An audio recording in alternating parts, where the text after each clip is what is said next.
Hi everyone, it's me. I know I am never sitting at the computer in the start of the live, but today I am because it's a different day. It's a good day, and I'm excited to eat my food. I hope you're well. How are you? Welcome. Hey, Precious Silver, how's it going? I know I just decided to do a surprise live. I'm happy to see you.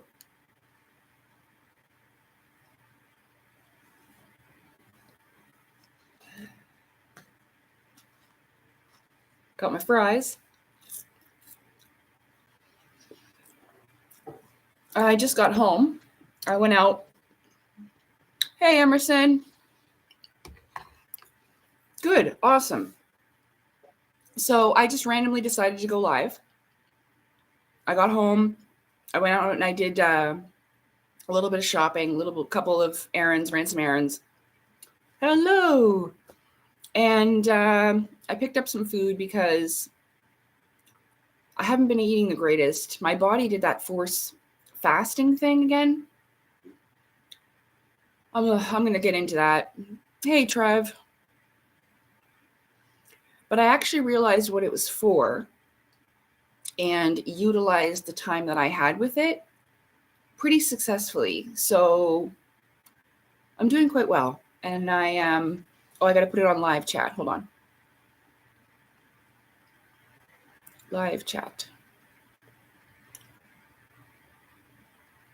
Okay. Yeah, and things are going well. Whoops.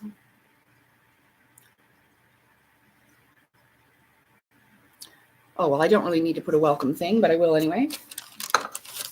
I've already done that. Welcome to the chat.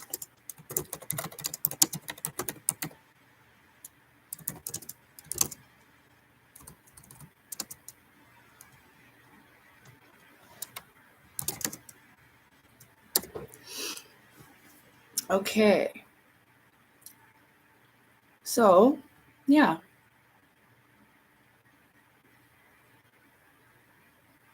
Hello, Mojave. Welcome. It's good to see you. Thank you. Chicken nuggets in the air fryer, says Emerson Coley. I cooked French fries in the air fryer also. It was great. Simple lunch. Yeah. Or fast, simple lunch. A lot of people are raving good things about the air fryer, although I haven't gotten one yet. I still bake my French fries in the oven.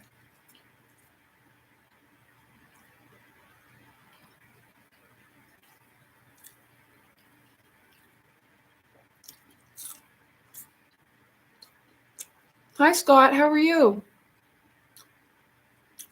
Window shopping. Oh, yeah, like a robber with like holes in the front for eyes. I know. Well, I just got home. It's cold, and it's cold in here. I have to get a space heater. When I moved in, they told me that the heat, like I can't control my own heat. It's building controlled. And so it's cold out today, but the air doesn't seem to be temperature controlled. People had said, oh, well, you might need a space heater. And I thought, well, no, but I do. So I'm still a little bit cold. Brick or a pipe? A pipe.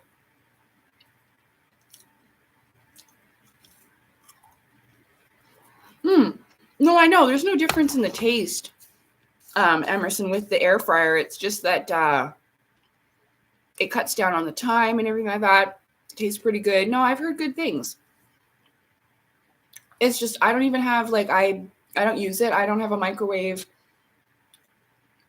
I could probably get an air fryer and try it out, you know? But I'm good with how things are now. What's Qdoba? I have tea. I'm kind of hesitant on they made me get a drink. It was part of like the meal deal or whatever. You get like a thing. So to get the price or whatever, you got to get a drink too. I don't know. So I just got a can of Coca-Cola, but I don't know if I'm going to like it. I might have a few sips, but I don't really like dark pop all that much. I like root beer. Oh, it's Mexican food. Oh, okay. Sorry. In California, there was so many delicious restaurants of Mexican food. But where I live now, I mean, I didn't know everything on the menu or whatever. Sometimes people would order for me. But they had a lot of really good ones. Okay. Yeah, it's really fast time. It's good. It's convenient for people too, especially people that don't have like a big family to cook for or anything like that. Air fryers are good. Let's see if I like this. The thing is it's weird, and I'm gonna I commented on one of her videos, but she must be busy or, living her life or whatever. I'm gonna ask. There's another channel, and it's this woman. Her name is Leighton, and her channel is called Psychic Schematics. And so I'm going to ask her, because we talked about the fasting thing before, and I had mentioned to her that my body does this thing. And usually, for years previous, it would go for about 3 days. Now, I know. You think, oh, you were just depressed, or blah, blah, blah, blah, blah, blah, blah. There is times, or there have been times, rather, in the past, where those things have affected my appetite. I'm not going to deny that, but this is not what I'm talking about.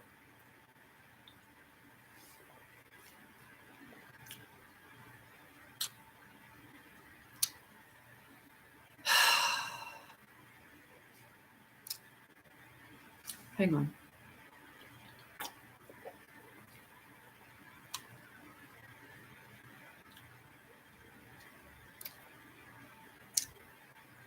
Well,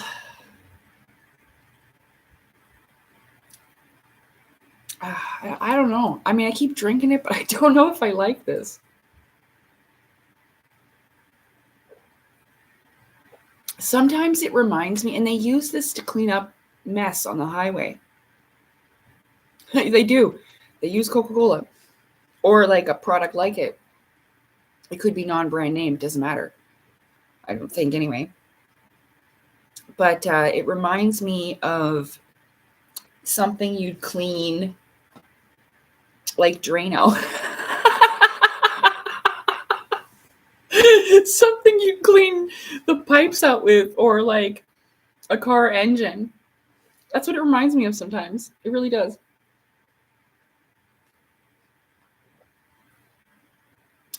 It's all right. At least today it doesn't have that awful aftertaste. Sometimes I'll have Coke or Pepsi and it kind of does. It kind of leaves this weird aftertaste in your mouth. I don't know. I really don't think this is good for you. That's for sure. But I'm going to drink it. At least I don't drink alcohol or anything. So there's that. But yeah, so I hope you guys are all doing well. I'm doing a lot better. I mean, I wasn't doing not good. I just sometimes, even still, when these things happen to me, I don't really know what's going on. But what I have learned that makes it a lot easier is to go with the flow of it. Instead of kind of fight against it and be like, oh, what's going on? I think I'm dying. Just to kind of go along with it. And I learned a lot from that channel, Psychic Schematics. And I find that Leighton's a really good teacher. So if you want to, I'm going to give her channel in the chat. And you go over if you want, take a look, and maybe give her a subscribe. Because you can learn from her too. I've learned from her. I learned that a lot of the stuff going on, like I thought so I thought I was having heart problems, and I went to all these doctors, and I ended up going to see a cardiologist. I did 2 stress tests where like you run on the treadmill and they're monitoring your heart and everything. And the cardiologist was like, there's nothing wrong with you. And he's like, it's strange because it's not like I don't believe you. Like, I was kind of, I was getting upset, and it ended up being because I did eventually, I was like, you know what? You're making me feel crazy. Like, I'm telling you that there's something wrong. I've got this pain, my heart was doing these weird palpitation things sometimes. But anyway, it turned out that I had pulled a muscle. It's a weird muscle. Hang on, I gotta figure out how. Oh, I'm gonna have to go in my. I can't figure out how to spell it. Her channel name. So it was right under here, and it's an injury you can give yourself a lot of the time while you sleep. That's the doctor. He was like, well, that's the only thing I can think of. He got me to lay on the floor and do this, like with my arm here, my arm back there, but take a deep breath. And that's when it caused me pain. He's like, oh, and it's almost connected right in the bone in the middle that connects your chest bone. I forget what that's called. Anyway, I was going on with that. But it turns out that with the etherization of the blood, it's through the heart. So not only are you doing it with your emotional thought, like you can working through the motions of the heart, but the heart must be doing something else. It must be going through maybe a change of some kind. It's kind of like what they talked about over the years about like crystallization and stuff like that. Almost like our bodies would go through oh right, I gotta search for it. Okay.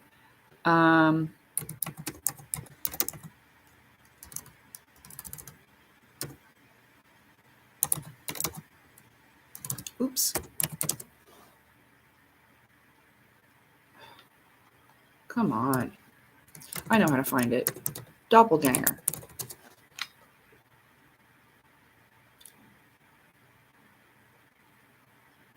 Really? Oh, I spelled that wrong too. Okay, hang on.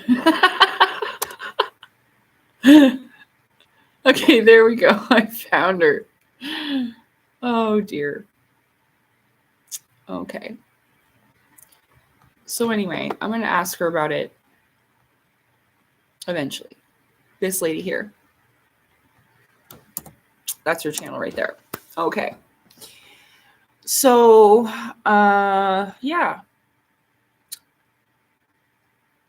Yeah, see, Coke can also neutralize and cleans corrosion off of car batteries. So there's that. So I don't know. I don't drink this very often. I like orange pop. I'll have orange pop sometimes, but yeah. Okay. Well, I should get to eating. The french fries are kind of cold anyway, but this is almost like chicken Caesar salad, and I can still feel it's warm, and I have got rice in there too. It's just gigantic. I didn't know it was going to be like this big, but we're going to see how much I can get through. And it has, like, I asked for extra tomatoes and extra lettuce. So, yeah. Huge. I know. And it was a decent price, too. Decent price. Like, so I got all of this, and I got the french fries, and I got a pita and the pop. And it was like $20. Pretty good. Seriously. Especially what you pay for food around here. Okay, you ready? First bite.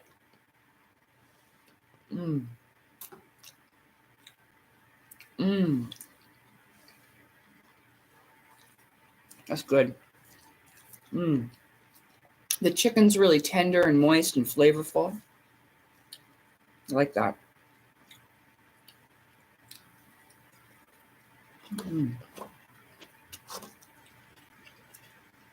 Oh. Here. Get my box. My hobo eating box. Sorry. No offense. I'm not trying to be rude about it. This is what I use to eat, so you can kind of see my food here. There we go. It's an Amazon box.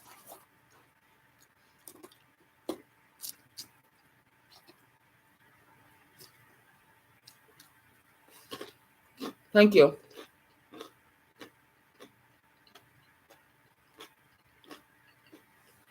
Well, that's what I mean. I think that it's important to not always be worried about everything. And, I found that you are what you eat applies. It does.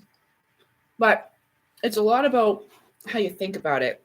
And I truly believe everything in moderation.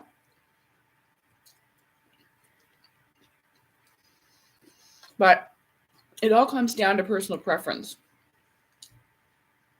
and how you want to live your life.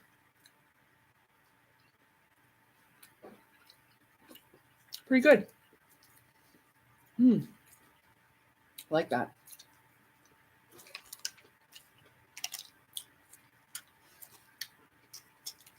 Woo! Well, that's a shame.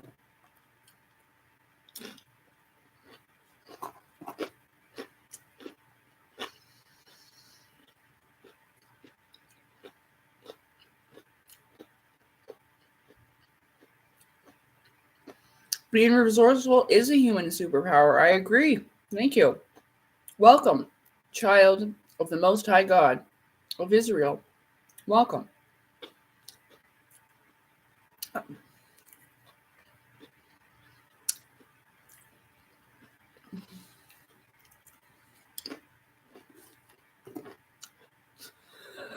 Don't judge me.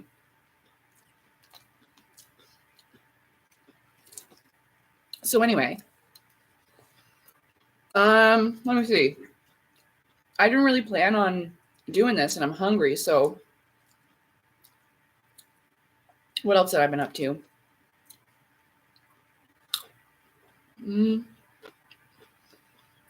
Cilantro.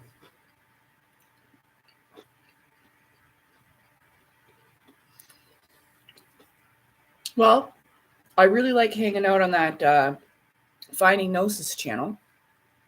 I really like that group of people, and I have some, what's that called? Like, fulfilling conversation. It's nutritious to the mind, heart, and soul. That's what I saw. It's been good for me.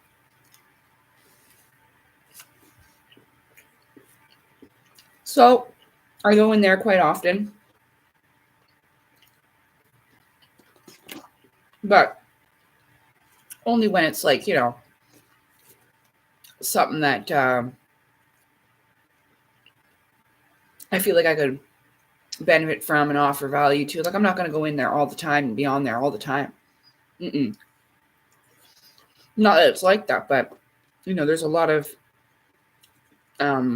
different topics and different people that can share their voices too,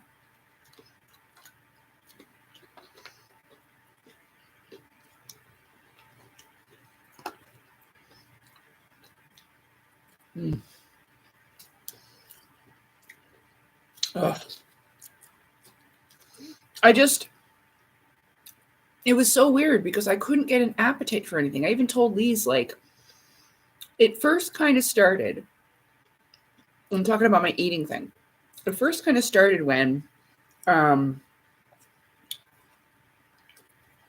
got my tooth thing. Remember, my filling fell out, and then it got infected. Not that I'm dirty or anything. It's just because of the bong and stuff like that. And I should just do more salt rinses, but I didn't. So, but when I went in, I was only on them for a couple of days, and when I went in to get it fixed, she's like, "Oh, there's no infection." So it wasn't too bad.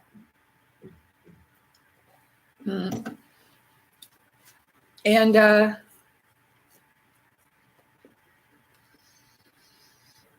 well, it was around then.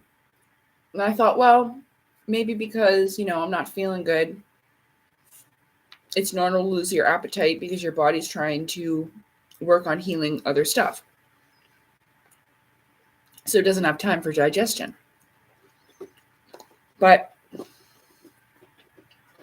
I don't know. And it was a little longer than usual.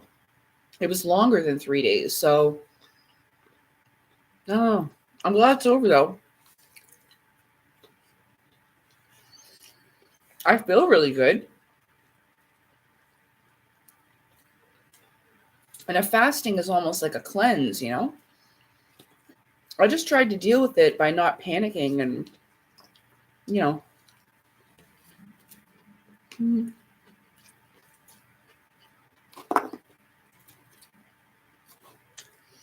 Oh, okay. Let's see what they did here. I don't think they know how to make a Caesar salad there, because that is not Caesar salad. There's nothing on it. At least they gave me these crispy chips, though, because I did not ask for those, so whatever.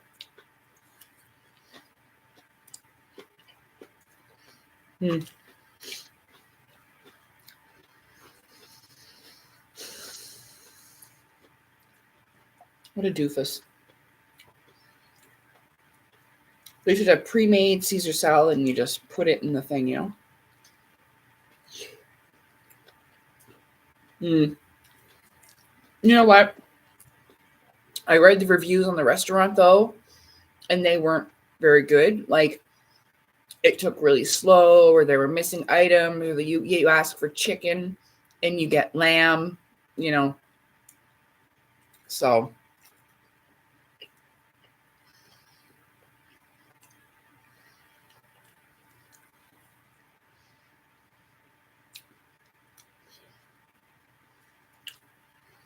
and they're right.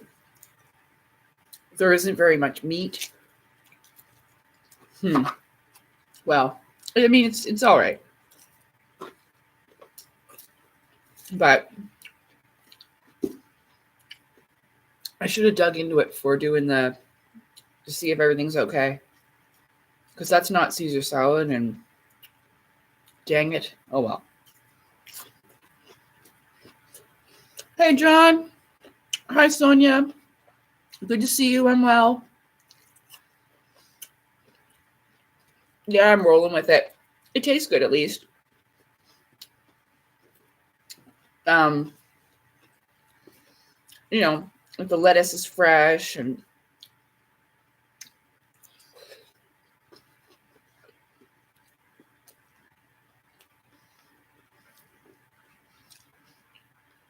you can taste the tzatziki sauce and the garlic. It's good. Woo!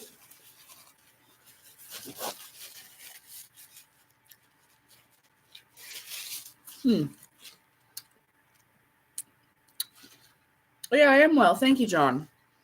You just cooked dinner, pasta, sausage, and sauce. What kind of sauce?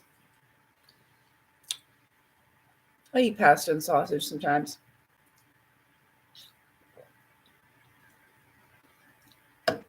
I always make like a spaghetti or whatever. Oh, yeah. Spaghetti sauce.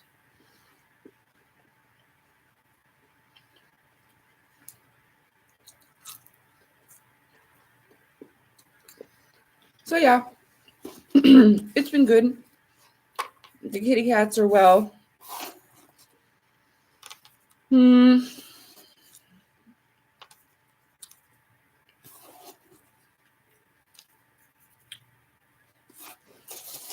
I kind of had some stress yesterday, but not in a bad way.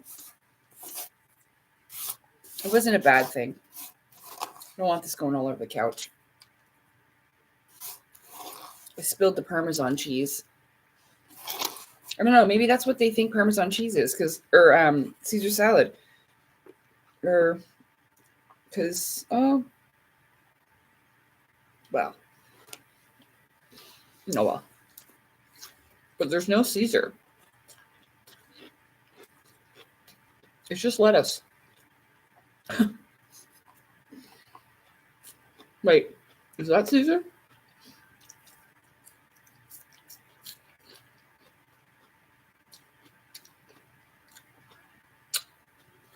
Don't know.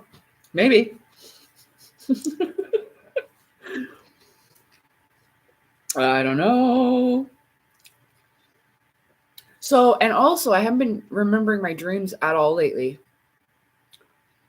And so I feel like there's a lot going on in the spiritual realm. The energies lately have been pretty wild, and I think it's affecting people in different ways, good and bad.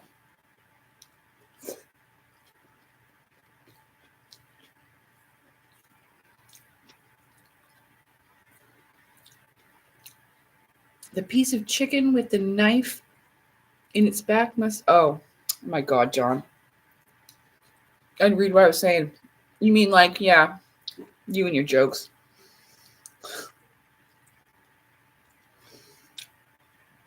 I didn't realize what I was reading at first, yeah.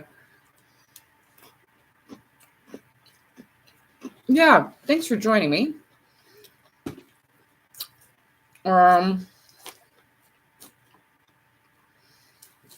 I don't really know.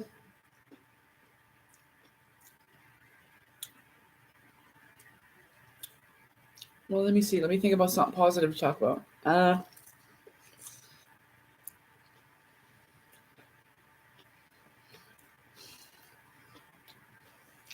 It's not that I can't think of anything positive. I just don't know what we're talking about.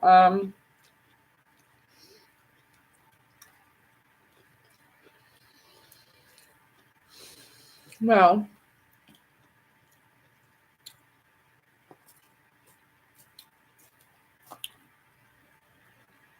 oh, did I miss your attempt at a joke? Let me go back. I'm sorry.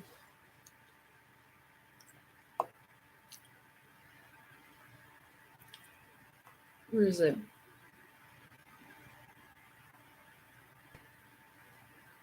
Ha! You were fast and you ate that fast. I try not to eat too fast, as you can clearly see. It helps with your digestion if you eat nice and slow and enjoy and process your food.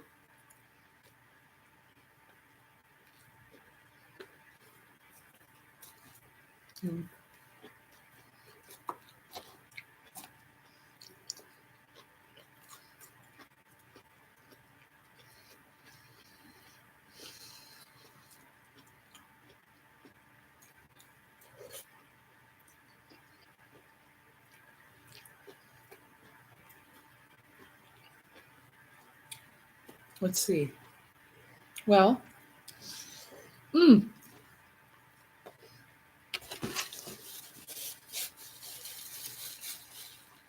right now, not right at the moment, but right now, I'm watching He-Man, Masters of the Universe. The one from 2021. It's He-Man Revolution. Somebody sent me a clip. And at first, I didn't see it because I was too excited over. I was too excited over the romance aspect. I just knew they were going to kiss, and then they did at the end. But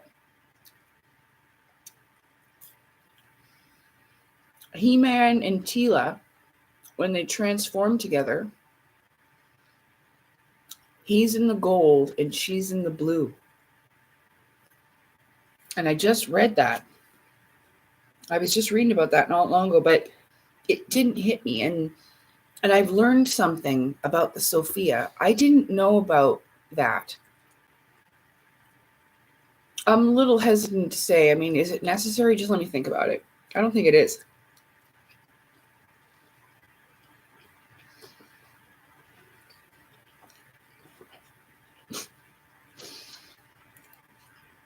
I'll just say that sometimes you get put off by things because the people talking about them, you know, I guess that goes in for my case too. But anyway, so I kind of bypassed the learning about the Sophia in general because the person that I heard it off of first of all, yeah. But it turns out that the way that they, even if it's just a story, it helped me process how things came to be, why things are a little bit like they are now. It even helped me understand the demiurge a little bit, believe it or not. It did.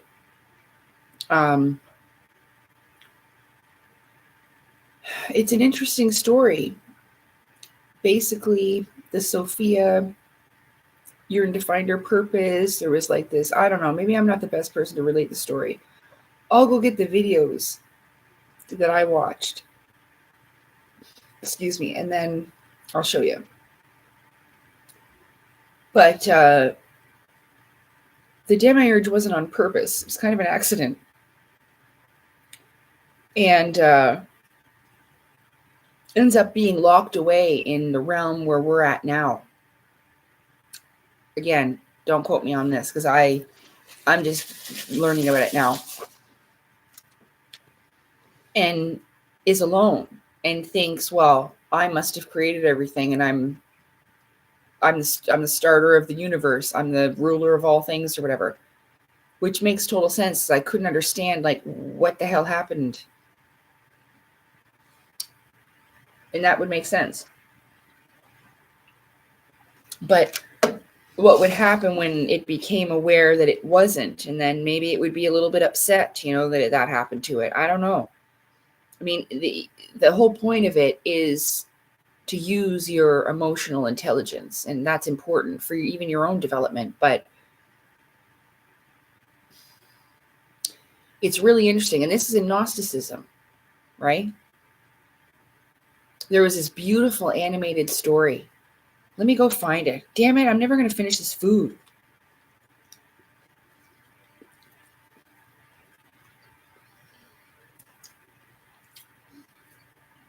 The story is really well done. Like visually, the pictures are it's really nice. Nice animation.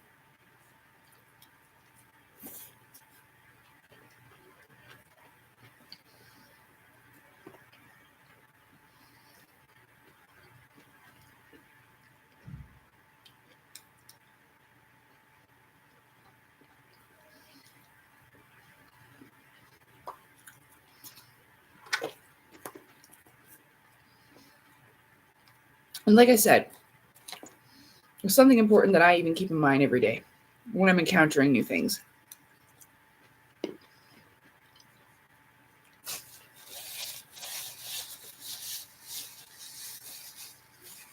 And I find this has been helpful for me lately. So, shit, now I forgot. Give me a second. Oh, they're just things you don't know, you don't even know. There's that.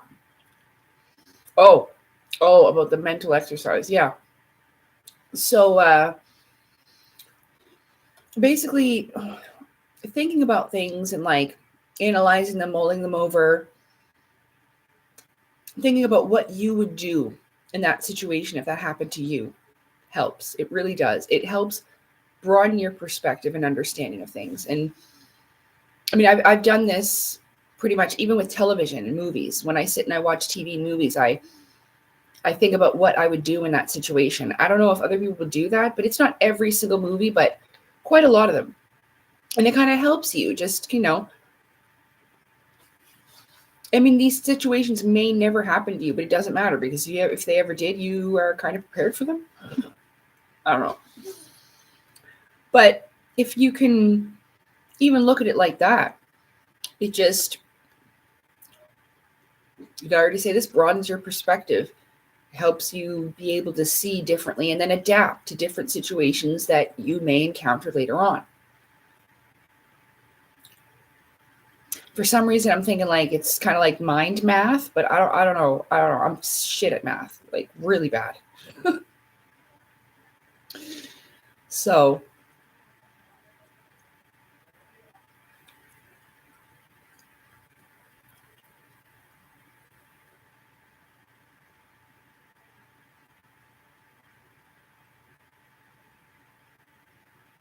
oh, okay, John. Good luck on your course assessment. Have a nice nap.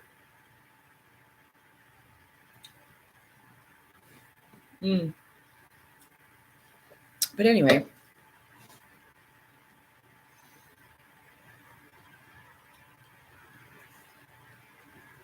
Good. I'm glad you feel better, John. You'll be fine. You'll be all right. Remember, the worst part of it is just going over all the bad things that could happen in the future that haven't even happened yet. So, you know, just try to focus on the good things that could happen and what's happening right now, which is everything's fine. You're going to take a nap. Sleep well. Take care.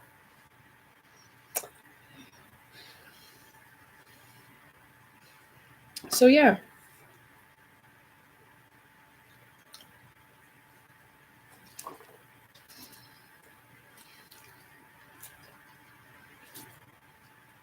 There have been some unpleasant realizations lately. I mean, it's not something that was totally unknown to me in my awareness. I was aware. I saw the Corey Good deposition. I think I there's an old video on it. Let me see. Like 2 years ago, I'm gonna guess. It's not that I never chose to speak on it before I did. I didn't really know how to deal with it all that well. And so I prefer to do things properly without you know, causing harm, any kind of harm to others, you know. There is a way. And it's with the heart and mind in union. You know, I just had to learn how to do that. What was I doing again? What was I doing again? Remember what the hell I was looking for?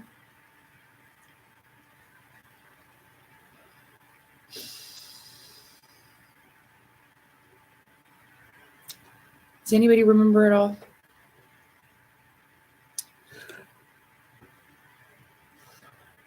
I said, let me go find it. But what the fuck was I looking for?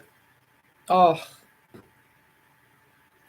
I'm going to be so glad for the day when I don't have this type of, whatever you want to call it, but the marijuana use is just getting on my nerves. I was talking about mind endurance, mental exercise. Was I going to go find the video about the Sophia? Goodness. Well, I'll be glad when I maybe I'll have more mental clarity and not have these things happen so much. Sometimes when I'm talking with somebody, they'll just say a little bit and I'll be like, oh, yeah, yeah. And my brain will freaking remember.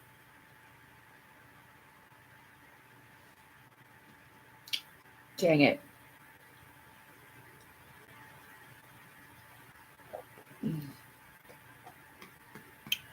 Hey, Dommy, what's going on? Did I already say that? Jesus. Hopefully this will get better. I mean, last night I slept, but I feel like I said, there's something going on spiritually in the energetics, not just within me, but within the collective. So as a whole. So, I don't know.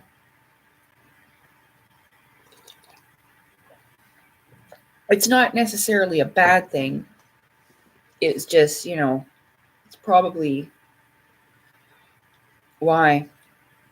And things are changing on the outside of my life ever so slowly in really good ways at a pace that I can handle. So, I'm ready for it, whatever comes.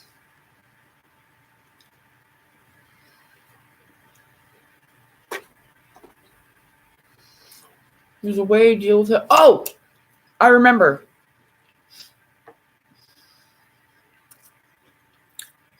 I was going to go see when I first talked about the deposition of Corey Good. See, I told you I remember.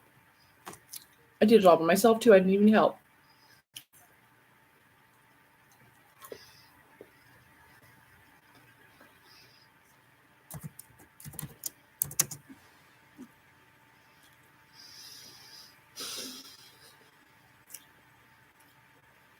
$2022.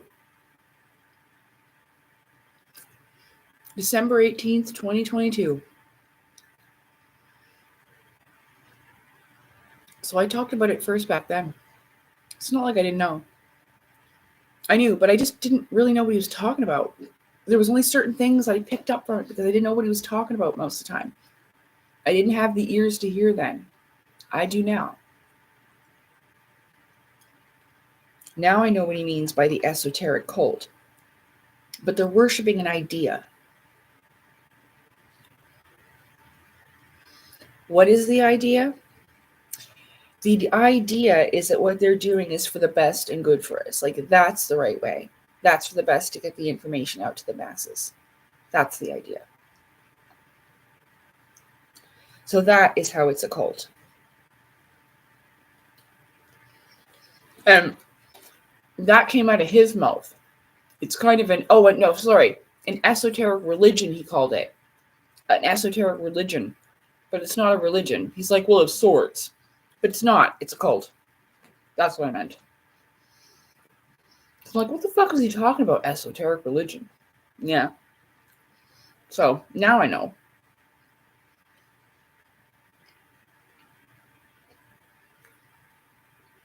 You know, I already did. It was in 2022 in December. But thank you, though. I couldn't remember for the life of me. But it's not like something new. It's happened before. This is my first time eating today, too, so I just need some fuel in my body and it should be good to go.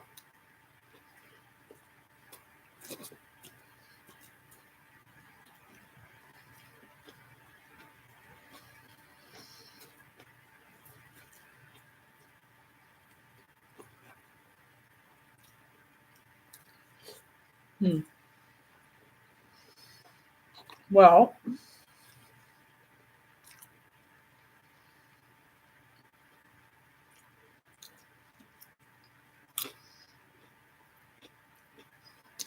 there's a lot more symbolism and stuff in He-Man. I think Kevin Smith worked on that, which doesn't surprise me. Not in a bad way.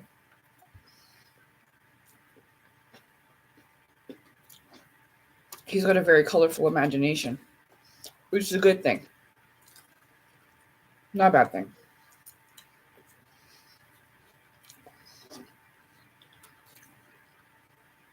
If you don't know who Kevin Smith is, he did Dogma, Jay and Silent Bob,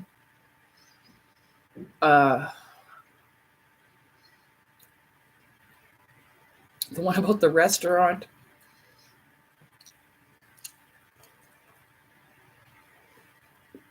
My ex-fiance used to just love Kevin Smith, and so I knew a lot of his films, and I've seen them, but I just can't remember them.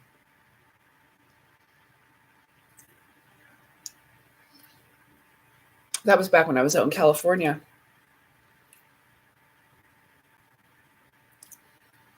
Haagen-Dazs. I do like ice cream, but I don't think I'll be able to eat that or any dessert. I might. Who knows? Because next thing you know, I'll be going to get a butter tart or one of them little cakes that I have in the kitchen. I couldn't even eat anything like that over my fast. I couldn't eat chocolate. I couldn't eat, like, all I could eat was like fruit and drink water, yogurt, some breads. It was eventually after because it lasted for like 10 days. So after a couple of days, and I'd be able to eat a proper meal. But then it would just go again. I don't know. My body was doing something. I just went with it, you know. Oh, yeah. Mallrats, Chasing Amy. Oh, my gosh. Yes. And I remember those. I do. I couldn't give you the whole plot or anything, but he makes good films. They're funny. They kind of have like wholesome storylines for the most part. Like, it's, you know, I enjoyed it. Wholesome in a way where it, like, there's heartwarming points and, you know, I do. I like Jay and Silent Bob. I thought they were funny. And they were good guys. You know, they were kind of knuckleheads, but they were good fellas. They had good hearts. In all the movies they're in, they express that. Jay really has a foul mouth, but He's all right. He's not a bad fella. He wouldn't throw you the character, you know what I'm saying? Like the character of Jay. He wouldn't throw you into the volcano and sacrifice you. He'd save you. Jay was a good fella. The characters they play in the movies and stuff, you know? Mm-hmm. And Silent Bob too, not just Jay. So yeah. $15, little man. Put that shit in my hand. If the money doesn't show, you owe me, a. If I was up, I would dance to it.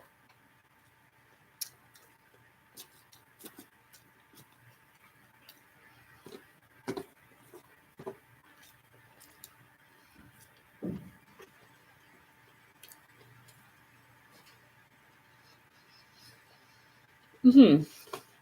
So yeah. I wasn't sure if anybody would be around. I'm glad y'all have come to join me. I'm sorry it's not all that entertaining. I'm trying my best here. Enough that, I was hungry and I didn't want to eat by myself. So.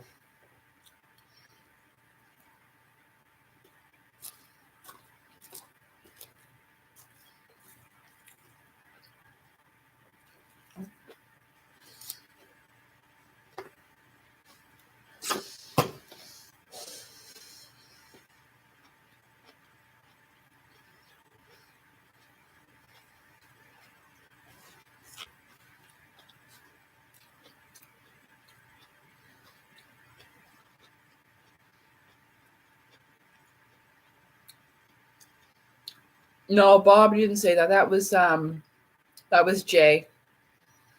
Yeah. I think the movie I remember most from Kevin Smith was Dogma. Yeah. That was really cool. It kind of reminded me of Neil Gaiman in his style. Especially with angels and stuff. I don't know if you seen the new show The Sandman. But it's fantastic. And it used to be a graphic novel. It's not really a comic book. It was more of they were books, they were novels. And the artwork and the coloring was so unique.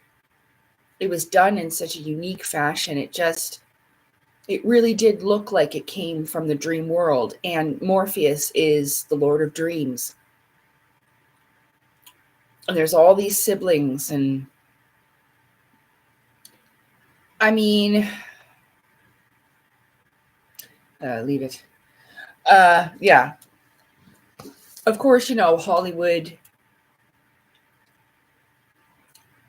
And it's not a complaint. It's just, I really enjoyed the graphic novels. It's not that I didn't enjoy the show, but it was good though. It was good. Has anyone seen The Sandman or no? I know. This is so boring, Sandman. Well, is it? I apologize. George is in them films too. George. I don't remember any George.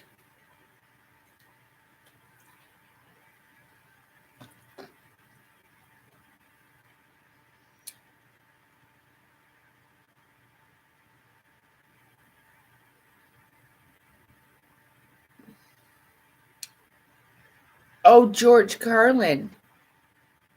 Oh, yes. Okay, yes. Now I know who you're talking about. Oh, now it makes sense. Sorry, Scott. Asked George about religion. I'm like, huh? Who the heck is George?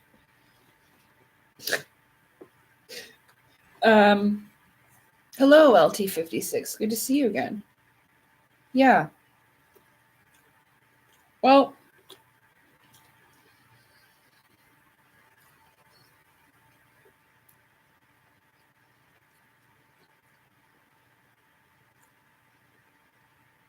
I think that fellow does do like George Carlin.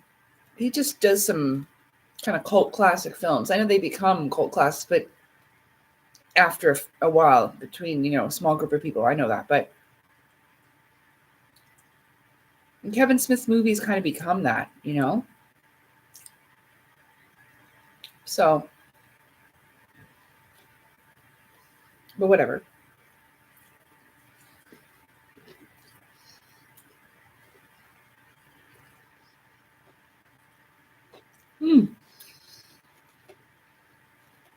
It's funny because in He-Man, it's called Eternia, but really they're talking about the eternity, like the afterlife.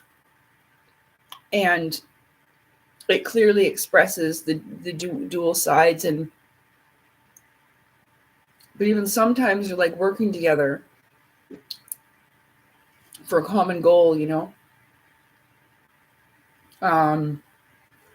There's even the symbol on the original He-Man's chest, though. And it reminds me of the Knights of Templar, which I thought was really interesting. And that Castle Grayskull. I'm not sure what Grayskull has in significance just yet, but so to like reveal the secrets of Castle Grayskull, it's actually, I think, the Crystal Palace. That has to do with the ascension process, and I think the Crystal Palace is somewhere in the brain area.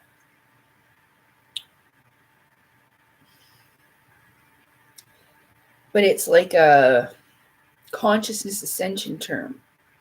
It's this spiritual process of how I was talking about how the Claustrum oil travels from the sacrum bone at the base of the spine and then up the 33 columns, say, to the crown.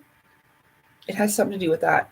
And so the castle opens its little pyramid thing, and this sacred, I don't know, maybe aether, I don't know, is inside.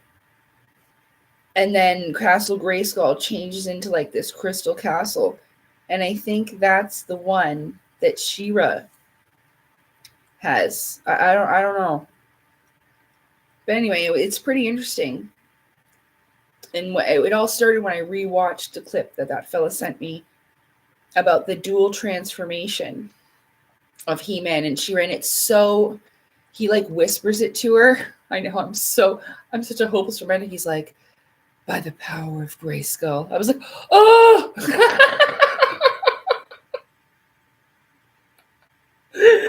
And I don't know, like, oh my goodness.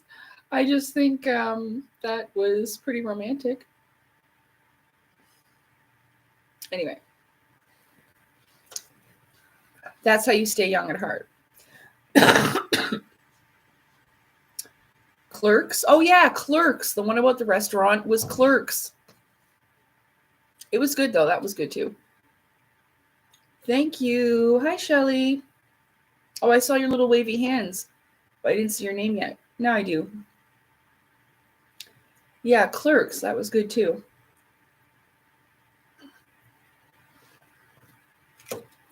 That one had a little bit of baby mama drama and a donkey. But we try not to remember that part.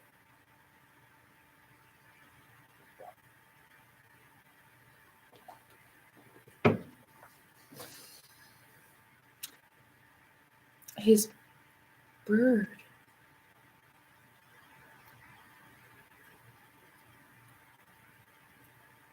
Oh, in Dogma. Yeah, that was pretty funny. You know what that reminds me of? The movie Krampus. And I laughed so hard, the little evil gingerbread men. That was so funny. And then the dog eats one. And that useless dog. And that's, but he was good for something then, right? But it was so funny. Those dogs kind of just look like, so he looks right stupid, but then he's finally good for something. Of course, this is the character the dog is playing. I'm not fucking trying to insult him or saying dogs are dumb or anything like that, okay? Yeah. It was super funny. And the man's just sitting there in the kitchen like, holy shit. Yeah. Yeah, Krampus is one of my favorite movies.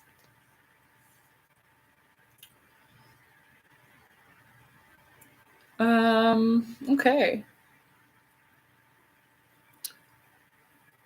Well, I think I need like motivation.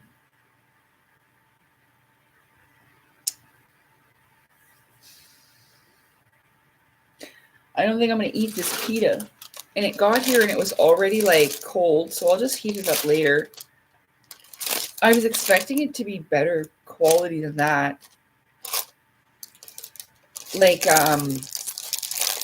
almost like Indian naan, you know, or that Greek pita, that fluffy kind. I thought they well, now I know why the reviews are bad. I have a piece of rice on my face or something. What is that?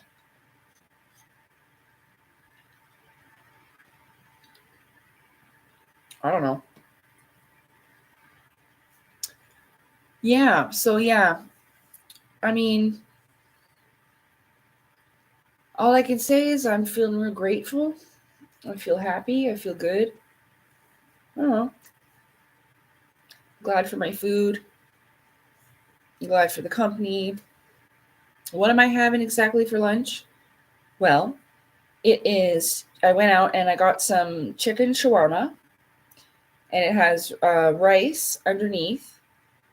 And then I got, it was supposed to be a Caesar salad, but that is probably the saddest Caesar. It doesn't even have any Caesar dressing on it. I've searched for it. I don't know where it is. I don't know if they like forgot to give me the sauce or what. But this is just lettuce. Wait, is that? Hang on. It doesn't smell like Caesar. Okay. It's lightly. I know. Lightly Caesared. Just the tiny, like you can hardly taste it. And I mean, I'm looking for it. So that's unfortunate because I really wanted a chicken Caesar salad, but I thought, well, you know, this is really good and I'll have some extra carbs and the rice and the extra vegetables and oh well. It's all good except for that. And if I was there at the restaurant, I would just would told them like, this is not a Caesar salad, sir or madam. Okay.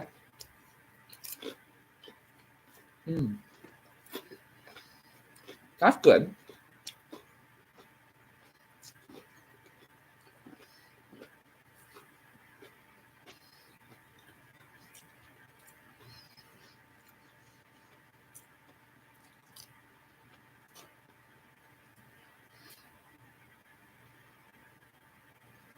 What is my hand there for? You know what it's there for? I'll tell you.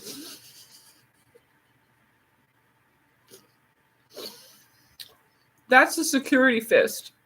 In case somebody tries to steal my fucking food, pow. You know what I mean? I'm just joking. I don't know why I have my hand there. It's nowhere to put it, I guess.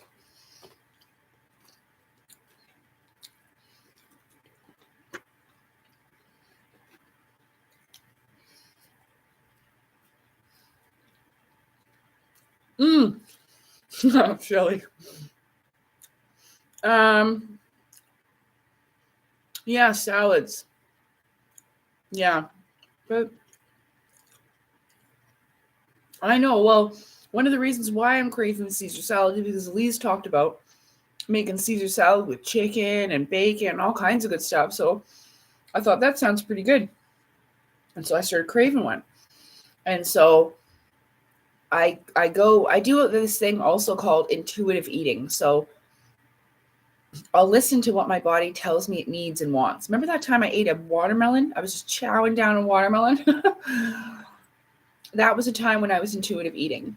And I'm pretty sure during that time I was eating it, we found out it was high in like magnesium or something. And sometimes your body needs extra stuff like that. No, I'm not going to go there.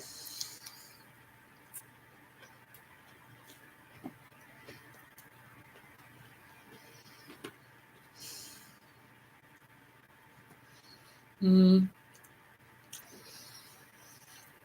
Mm. The thing about it is that if I buy a thing of lettuce, by the time I go through the thing of lettuce, it goes rotten. I try to eat it, put it on a sandwich, make a salad,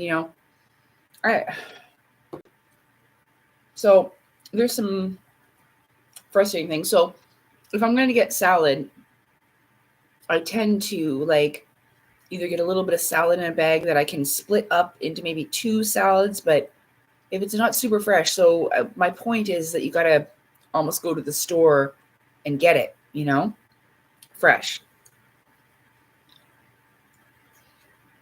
Mm. Thought it was to hold your wrench. That's right. You know why I said that? I hope no one took that as a threat. I have a wrench as a moderator in the Finding Gnosis chat in the channel. So that's why I said that. I've got a wrench, and that's why I said I'll kick you out if you come and act a fool. Yeah. Because that's what I meant by that. Not that I was actually going to hit anyone with a wrench. And then finally, when I realized that I had a wrench, I quoted Dodgeball. If you can dodge a wrench, you can dodge a ball. And the guy's like, what? And boom, he gets hit in the face with a wrench. I have to say that of those stupid, what's that fella's name? Oh my gosh, no, is it not Adam Sandler? What's the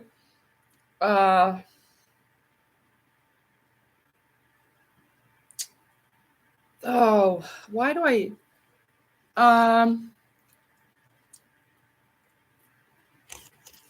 the guy in Lacey in the Study with the wrench? That's right, we're playing Clue.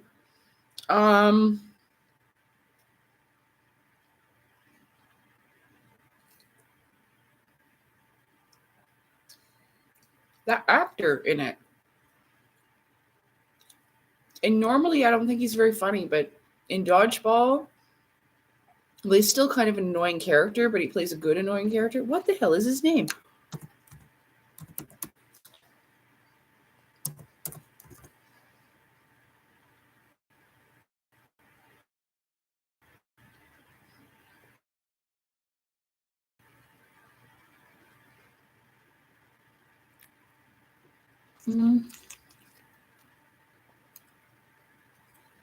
No, Dodgeball, the freaking movie, not the sport.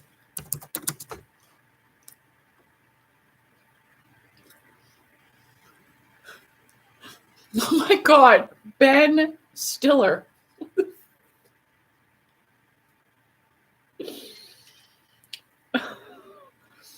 Please, I need my brain restored. I need my memory restored. This is nuts. Ben Stiller.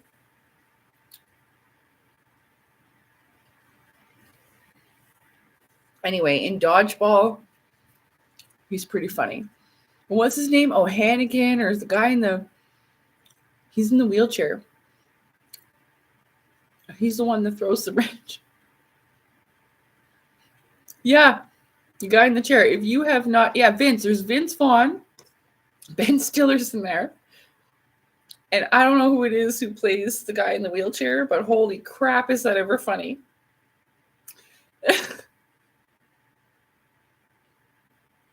Anyway, that's one of my favorite movies, and I'm not going to, you know what's another one? And I used to watch this when I was a teenager, but seriously, have you seen Euro Trip? I still, whenever I hear, oh my God, Scott, you're here. Scotty doesn't know that Fiona and me do it in my van every Sunday. Do you remember? Like, Fiona! Do you remember it? Oh my God. And then the little brother, Fiona!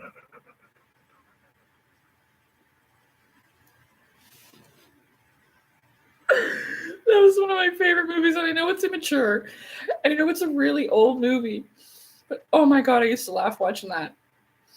The guy in the train? Oh, never mind.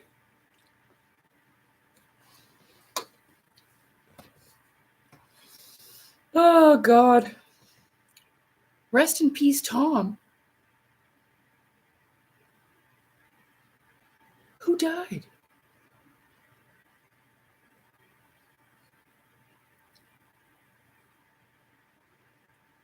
Did I miss something? Oh, guy. Oh, the guy in the chair. Yeah, he dies in the movie.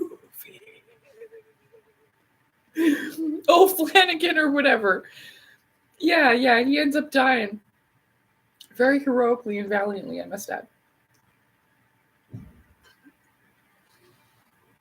We all want to go to Valhalla that way. Okay.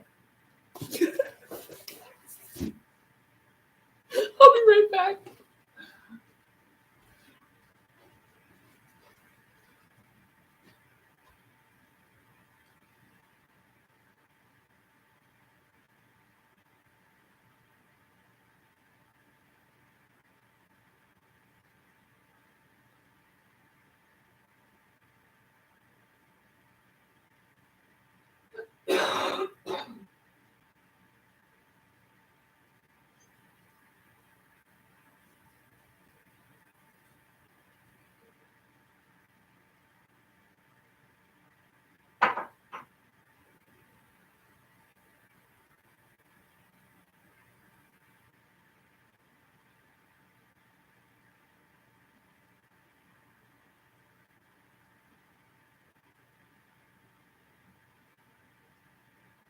Oh, I can't believe I forgot to tell you this. So I was carrying Marvin around today, and she hissed and bit me on my face, but like, but not too bad. It didn't leave too bad of a mark. It's a little red, but you probably can't even see it, but I can see it. Marvin bit me on my face. I don't know why she was like that though. I didn't do anything. She was looking at my jeans, like as they were hanging on the door, and I was carrying her, and then I don't know. She just hissed at me and bit me for no reason. And I was like, ouch. And then I told Salem to go get her, and he did. He chased her around the house. Don't you bite my mom. I don't know. She was just giving attitude for some reason.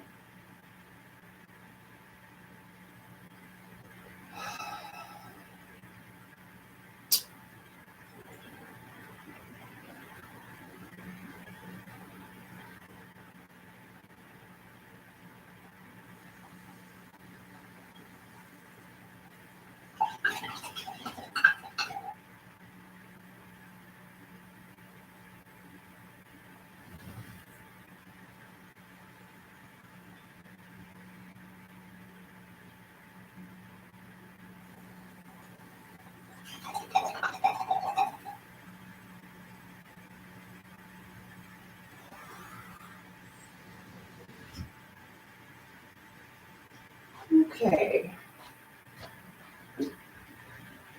Let's see.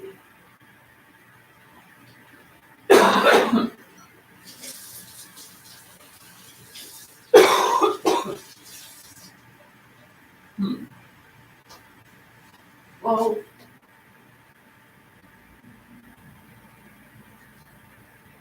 let's see.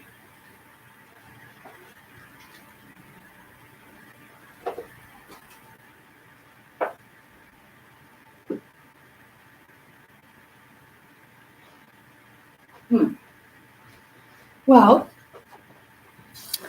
I'm kind of full now, but look, I have these two books. They're on extrasensory perception. They're really old. I found them at a used bookstore. They're old. Oh, crap. Oh, well. And I don't know. I didn't really look in them.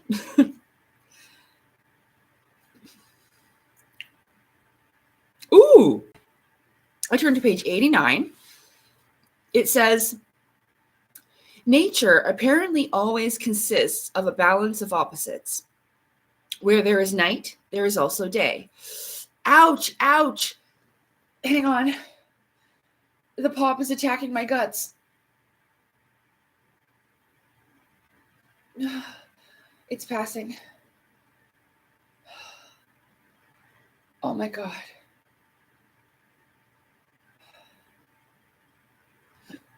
Oh. Sorry. Where there is evil, there is also good. Positive and negative, male and female, it is the same story. So it is not surprising to find in our study that it is not one-sided. Although you can tune in on what appears to be a repulsion rate to substances, there are other substances which act as a complete obstacle to this. I call them interrupters, but this is not the right term, for they are really conductors that counteract the repulsion effect within. Whoops. Oh, fuck. My stomach hurts. Sorry.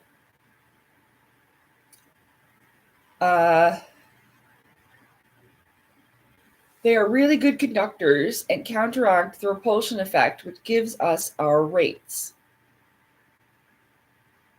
Oh, like lead and mercury and gold. This is gonna be good. The first interpreter I found was lead. Lead, can you hear me okay? I'm both cold and I'm about to rob your hearts. Hey, JB, can you hear me okay?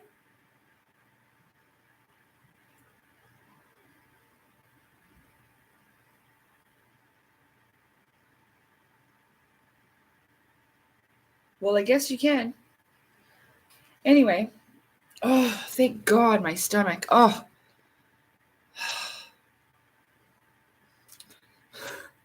that hurt. Was lead. Lead has the same or nearly the same rate as several metals. But while it is an interpreter, silver with the same rate of 22 inches is not. Maybe I'm a little bit too far in the book. Ooh! Which find the rates of substances because they can block in a circulatory system of electric current, which includes your personal field.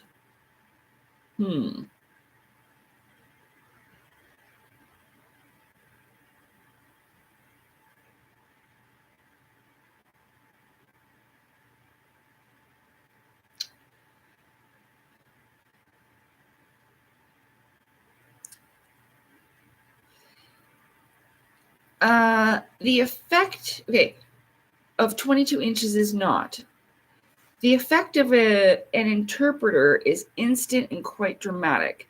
If you tune in to a gold object, see, and while the pendulum is gyrating, put a piece of lead beside the gold, the gyration changes in a moment to a back and forth swing. If you hold a piece of lead in your left hand while the pendulum suspended from your right hand is gyrating over a piece of gold, then transfer the lead from the left hand to the right.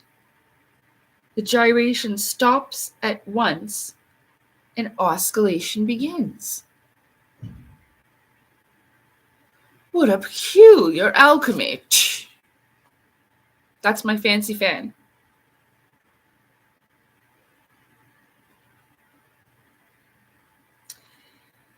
If I have reasoned correctly before, we find the rates of substances because they cause a block in a circulatory system of electric current, which includes your personal field and that of the earth.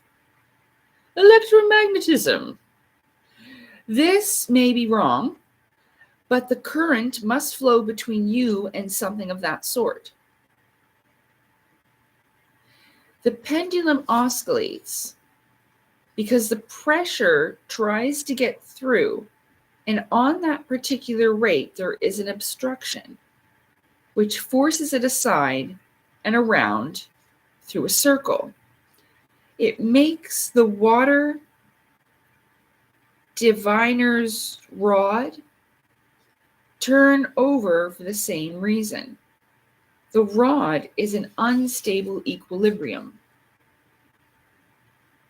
Thanks, Stu. With the current passing through its apex, and the obstruction of the flow causes it to turn aside and rotate.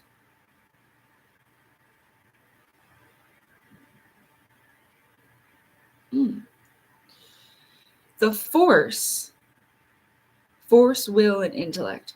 The force is very great and breaks the rod if you try to hold it tight and prevent its rotation. I can see how this reflects on the inside as well. That's why. This is not difficult to understand, perfectly reasonable, and within the bounds of science.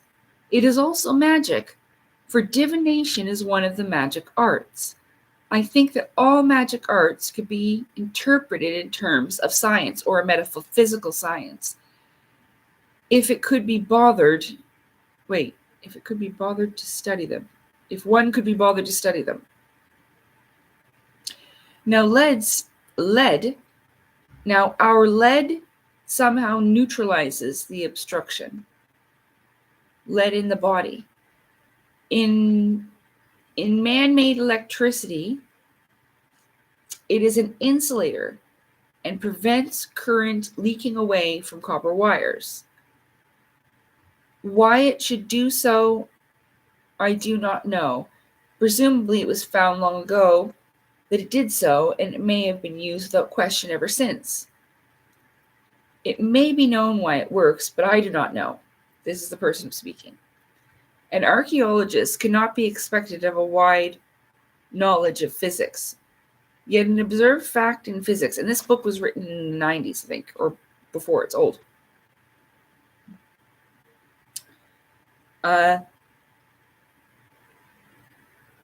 Yet an observed fact in physics is the same as an observed fact in our study. Lead is an insulator in both.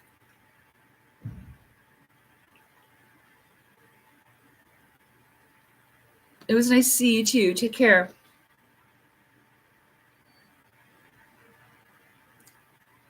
Where the heck was I?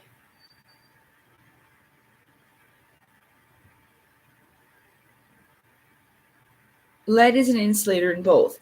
In our study, the very presence of a lump of lead within the radius of its pendulum rate prevents the current flowing from our magnetic field into that of a piece of gold.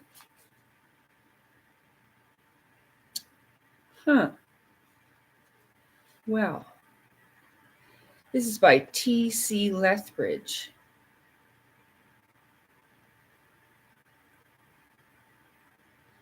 ESP, Beyond Time and Distance.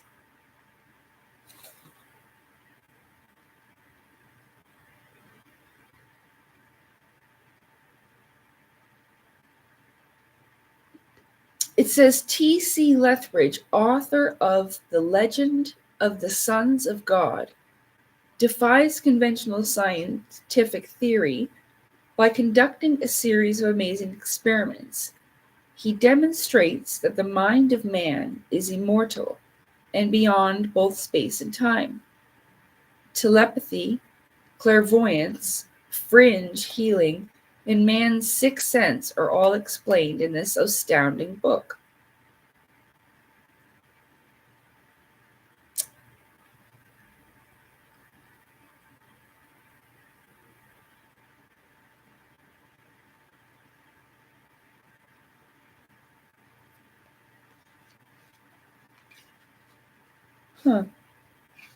I just picked these out randomly. I thought, ooh, this looks good.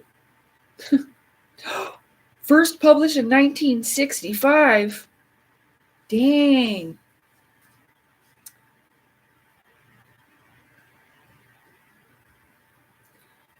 So, I mean, pretty good for its time. Wait, what's that? Somebody saved a page. They didn't finish the book, apparently. Let's see where they were at.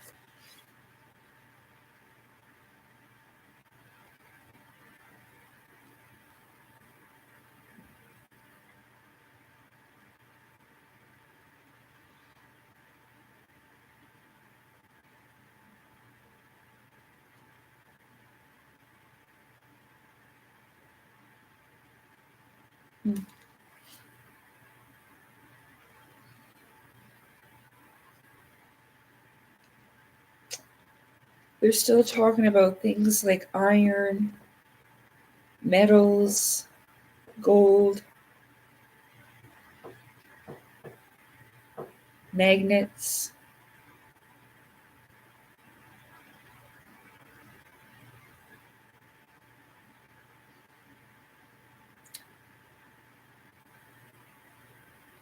Yet magnetism may be induced in a piece of iron. Magnetism. I had no idea that'd be in here. I just chose these books randomly. Huh. Well, I mean, I thought it'd be cool, right? Extrasensory perception.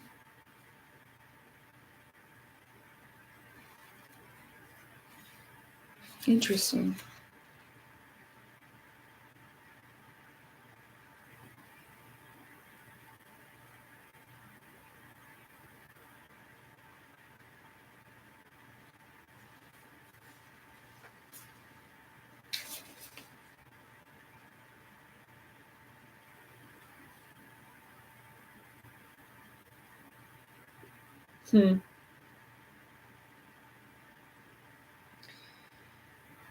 It doesn't really have like chapters. It has like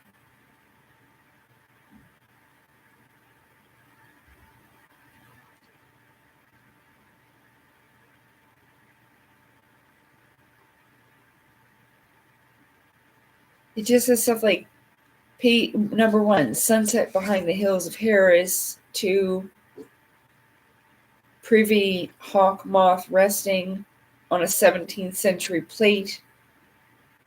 Figures. Am I reading it wrong? Preface. Is this not? I don't know. Maybe this is just the pictures.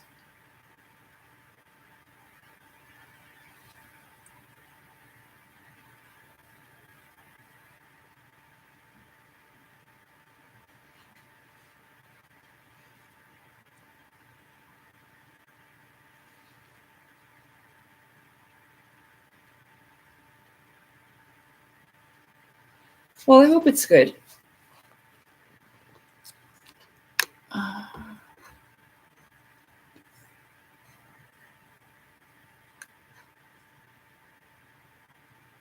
Hello, David.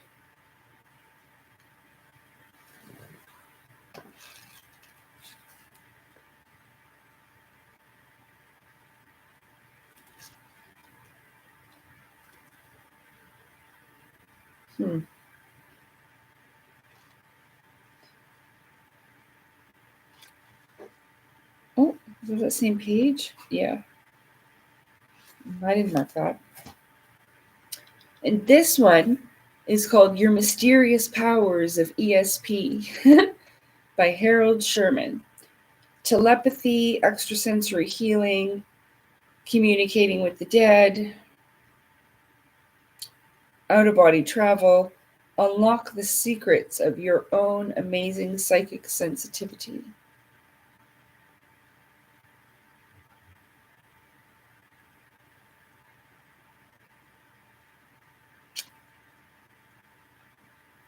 Thanks, Shelley. Yeah, well, hopefully.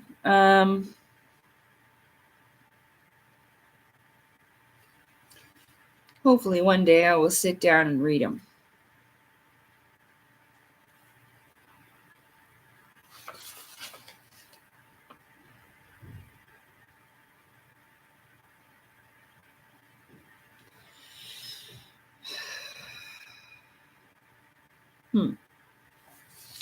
Found something to read.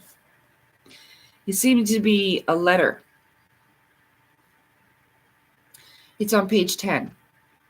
It's called A Long Distance Experiment. Sir Hubert Wilkins, the famed Arctic explorer, and I did this very thing on a regular scheduled basis. Sounds bad at first, just hold on. On a regular scheduled basis, separated by a distance of 2,000 or 3,000 miles, 3 nights a week for a period of 5.5 months, as long ago as 1937.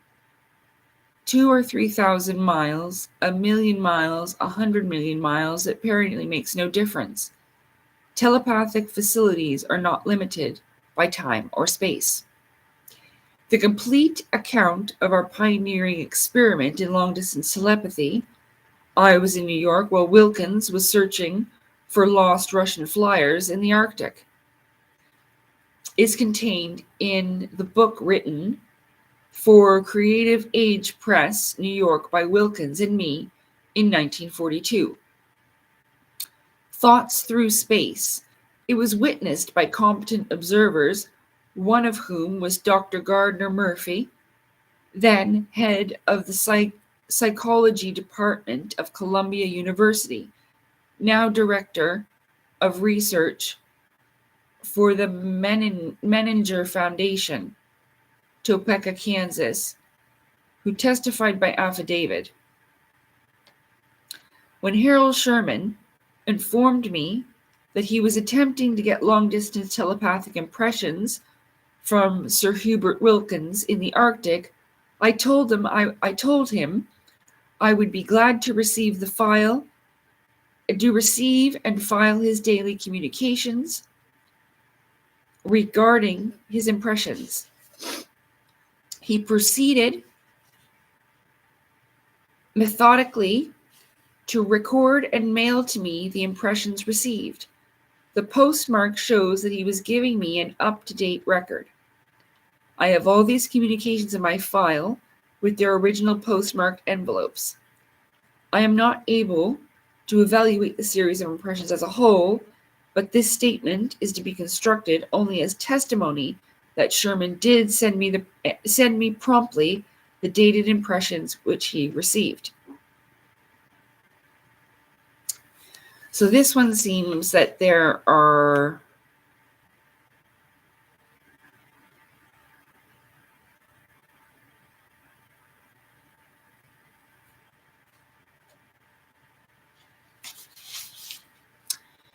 it says page 1, Thoughts Through Space. It's coming. It will be here for most people in 50 to 100 years. For some of us, in far less time than this.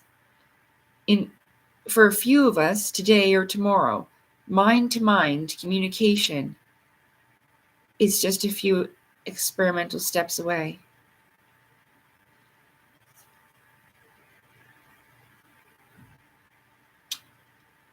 Man's exploration of the inner space of his own mind will soon match his exploration of outer space. This will come about because man, at last, has a compelling need of these hitherto undeveloped higher powers. There's that word again. You know who uses that word? Rudolf Steiner. Undeveloped higher powers of the mind, not only to enable him to live in more understanding and harmony with his fellow man, but also to prepare him to live peacefully with other intelligent life systems from other planets with whom he will soon, given the most authentic present evidence, be in knowing contact. An astronaut, for instance, might be bound for Venus shortly, in solitary confinement within a space capsule. I skipped a sentence. Within a space capsule 100 million miles from Earth, he would be surrounded by a black void broken only by pinpoints of light from distant stars. Let's say he is suddenly cut off from two-way radio contact. It has usually taken 9 minutes for him to transmit a radio message back to Earth and 9 minutes to get a reply, 18 minutes in all. His isolation now seems to be for an eternity, faced as he is with his mechanical failure. But instead of surrendering to his fear and panic, the astronaut simply switches to mental control. He relaxes, he concentrates, he sends out a strong feeling impulse. He makes almost instant contact with a trained human receiver. Oh, fuck. Standing by on Earth, and he maintains mind-to-mind communication while the radio circuits are being repaired. Fantastic, impossible, not at all.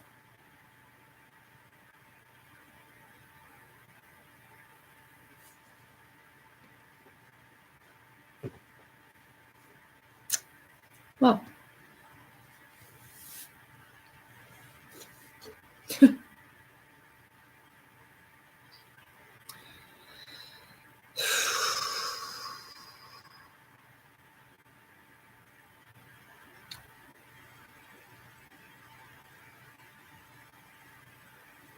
was it you that made my stomach hurt?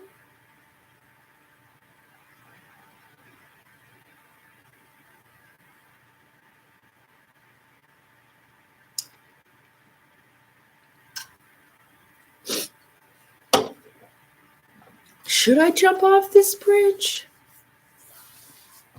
Oh, I'm sorry. Excuse me.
There's a snowstorm outside, by the way. And it got worse. It was the background now.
The cats are sleeping.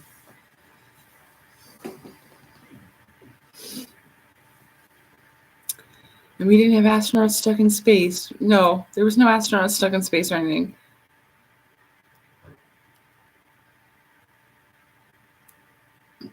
Ugh. Oh, well, I don't know. Kind of a slow day.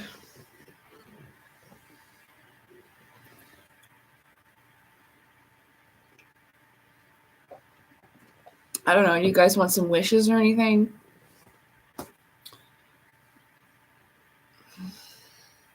I don't really feel like playing hangman.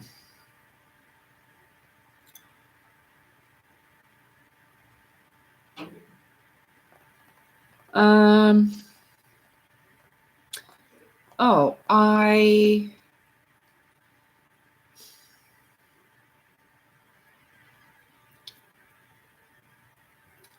last night I went and I was on like just taking part like in a chat like this, and I went on that fella's channel, Stephen Cambion. It's called Truth Seekers, actually. That's the channel. That's what it's called. But the fella who runs it, that's his name. And I sat there for a little while. I was a little bit nervous. As it's a tough crowd in there, but they're actually all right. For the most part. And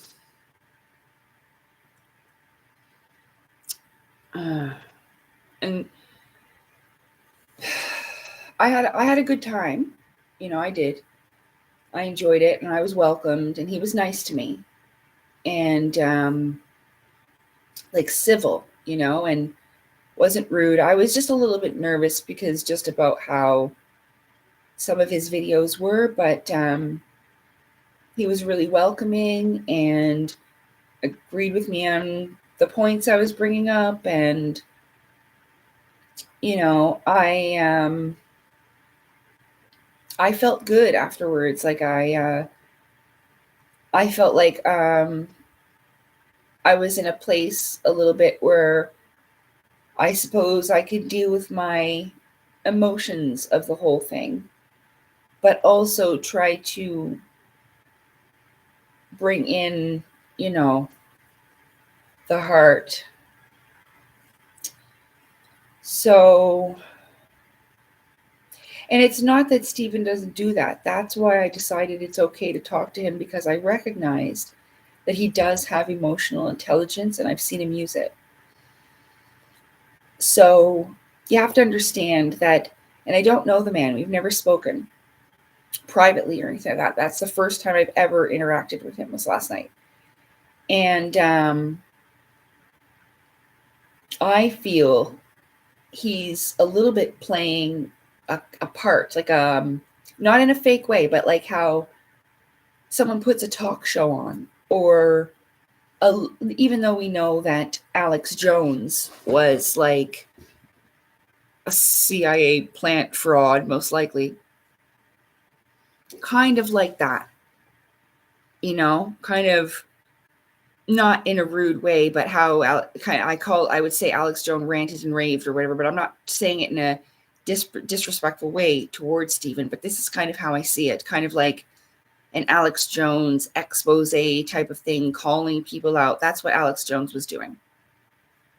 But what I don't believe at all is that anyone's paying him to do it, or that he himself is a government agent, or anything like that. What I feel is I don't know a lot about it, how it began, or so this is kind of a very ignorant guess,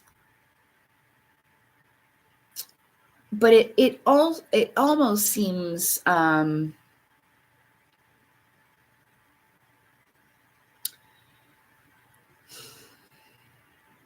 I even said to him, I don't agree with all of the tactics used, right, on the channel, and not in a disrespectful way, but just it's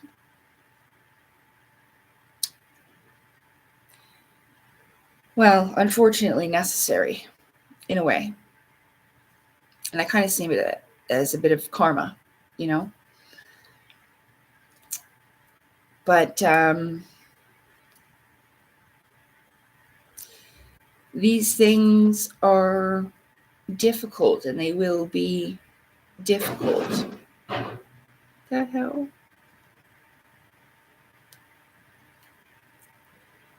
So, but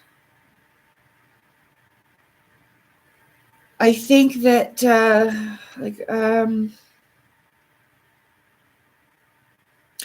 I was thinking to myself last night, if I got screwed over by Corey Good, and this is just a total guess, because a couple of times Stephen was asked about his sources. Where are you getting this stuff?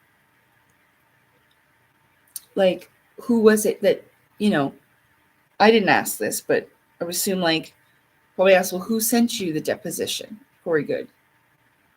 I don't even care who it was, because I would assume if it were me and I was screwed over by somebody like this, somebody that I trusted, somebody that I considered to be my friend, and I'm not naming names or accusing anybody. This is just my in the ballpark guess of who could or would do something like that, to leak information like this, to expose these people. And it's not to hurt them. It's not to wreck them in that way. It's not. It's because when you get screwed over by somebody like that and you're made a fool of, you want to do the right thing so that it doesn't happen to somebody else. And I would think and feel, if it happened to me and I would have come across somebody like Stephen, a person who's not afraid to speak the truth and expose someone for doing wrong, I might consider sending it to him, Yeah. So it's not like a government plot. I have a feeling it might be karma. Yeah. So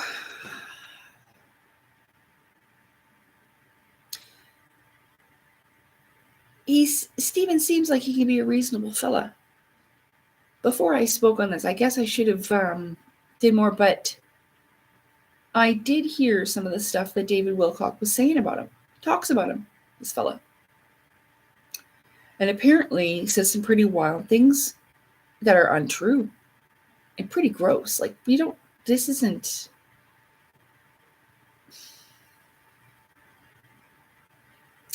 So what it shows me, and I said last night, I was like, well, for somebody to stoop that low, to say things like that about you,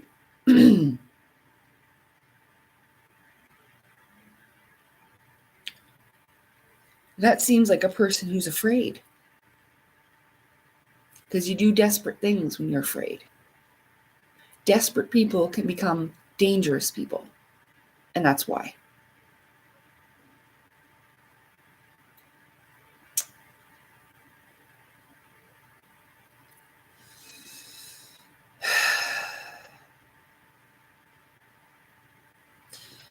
David is accusing this fellow of stealing his money.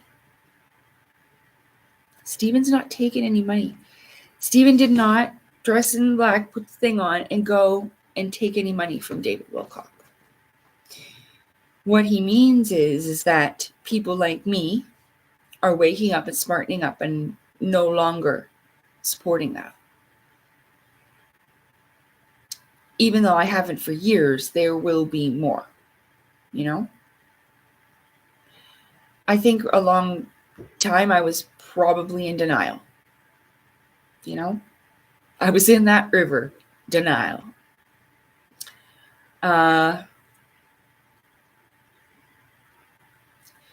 Because of course you always want to believe the best in others, You don't want to think, I mean, at least for me, I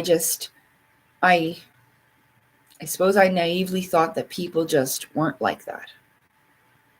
So I wrestled with it, even though I could feel something was wrong in my intuition. Because I really wanted people to believe me, so I didn't want to be that person. It was difficult for me. It really was. But now I know, and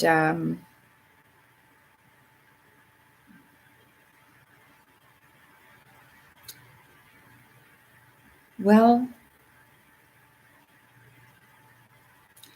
I'm still processing things in a way, but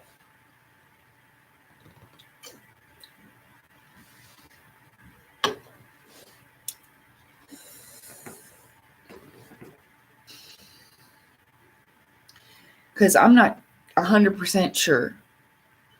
But the last time I was listening to the deposition of Corey Good, he talked about his PTSD was from a traumatic childhood.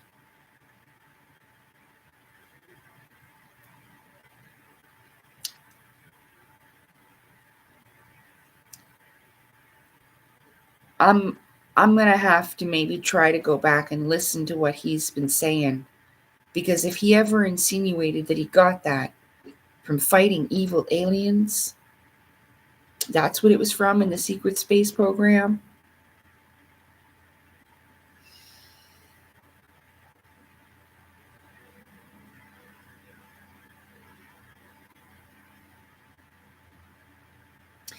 And it doesn't matter if you were playing a live action role play, a LARP, or whatever it was. Okay, I don't care. esoteric religion, fucking messing. I don't care, you know, and I'm not mad. I'm just laying it out there. Like,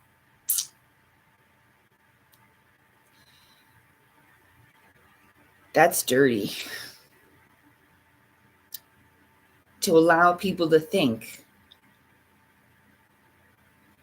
that you got that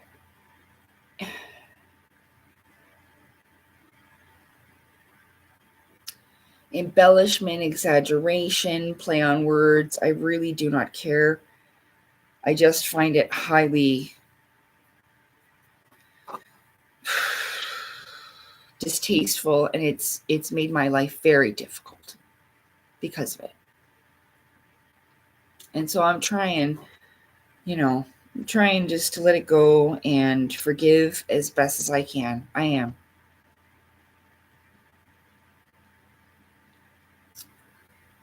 Because honestly, and I'm trying to say this with as much sensitivity because I can't speak for everybody. And before I go any further, I want to speak on this. I actually plan to make a video on this, so I might, just in case, you know, people don't watch the live, because I want it to be something that is on like the video part of my channel that goes along with everything else, to make sure that people know this. And, you know,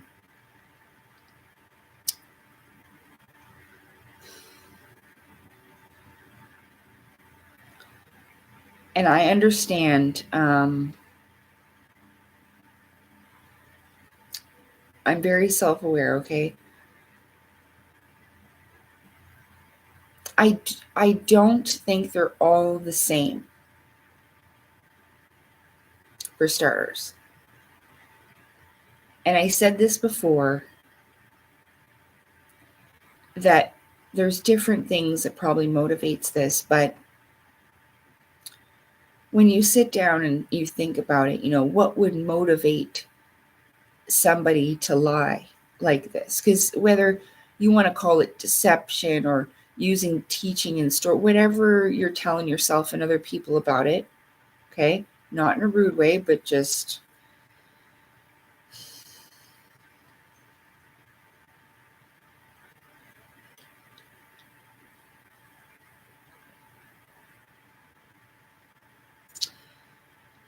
it just shows a lack of something. That's, I mean, I'm not trying to toot my own horn, but I never felt the need, even though I didn't know everything, I didn't feel the need. Hang on.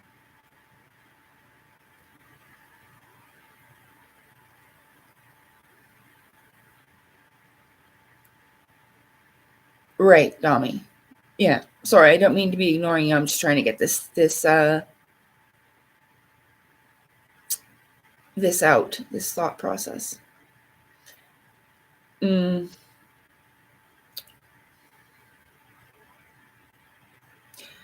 never, like I've said this before, I never felt the need to make anything up, because what I felt I had already was extraordinary enough. There was never any need for that. Even though I had thoughts about writing stories about stuff like that, I would have told people, okay, like I'm going to be writing, you know, this and that is what it's about. But there was never any need for that. And I'm going to say that I said before, I do get what Corey Good meant was this was a way to get it out to the masses, because there's a lot of people who aren't going to get interested into the spiritual aspect of it. There has to be a little bit of something to entice them in, I suppose. I can see it from their perspective. I'm not condoning things or anything, and I'm not also like condemning. I just want to speak. That's it. And just get these feelings out so people understand me and where I'm at and how I feel.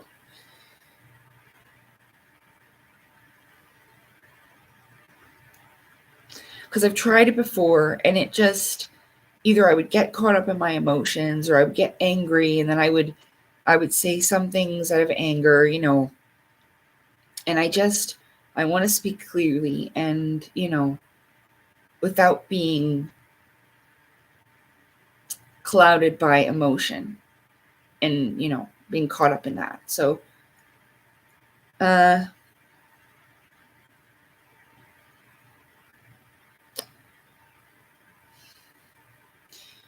I don't know, especially like, I think it was, well, Corey Good with his traumatic childhood. And then I know that Elena Denon has expressed bullying when she was growing up, and both David Wilcock has expressed bullying growing up. I've gone through this also. It kind of feels a little bit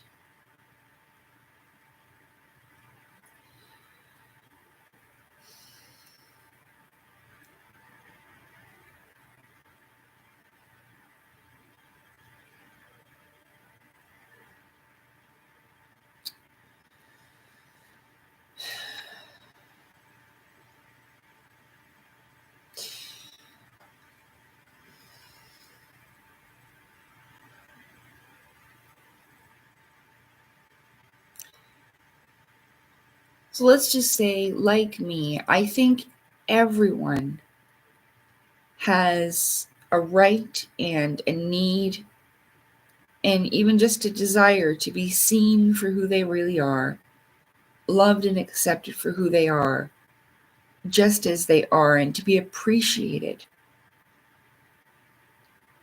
for those things. You don't have to be perfect. But in a way, with this esoteric religion cult people, it's almost like they're showing off to each other. Like, look what I can do. Look what I can do. You know? I'm trying not to be rude, and I can appreciate these creations for what they are. I don't have any, this is difficult for me to speak on, right? Because, of course, I wrestle with the fact, should I be speaking on people that I don't even know in the first place, right? I know this. I suppose to justify it, I would say that it's affected my life positively and negatively, but so deeply that it's on my consciousness and in my psyche, these things. And I suppose I could go to a therapist, but they wouldn't know what I was talking about much either, you know?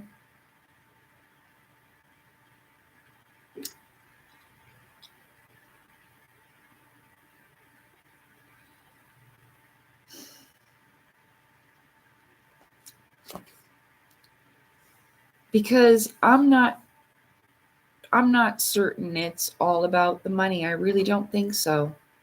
I think and feel it's more about wanting to be loved. It's not something we should, like, I don't want to, what they call it? Like, I don't want people to go and show these people any kind of hate. In fact, if anything, what they need is real love. When you truly love yourself, there's no need for embellishments and replacements because what you really are is cool enough. You know?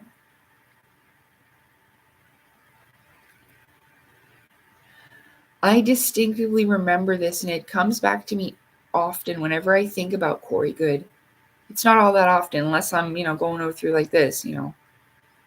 But I remember that he had donations pay for an entire trip, not just for him, but for him, his wife, and his children, to all go to Disneyland or Disney World. I think it was in Florida. And it's not about jealousy. It's not about, it's not about the money at all. It's about the honesty of it, the integrity of it.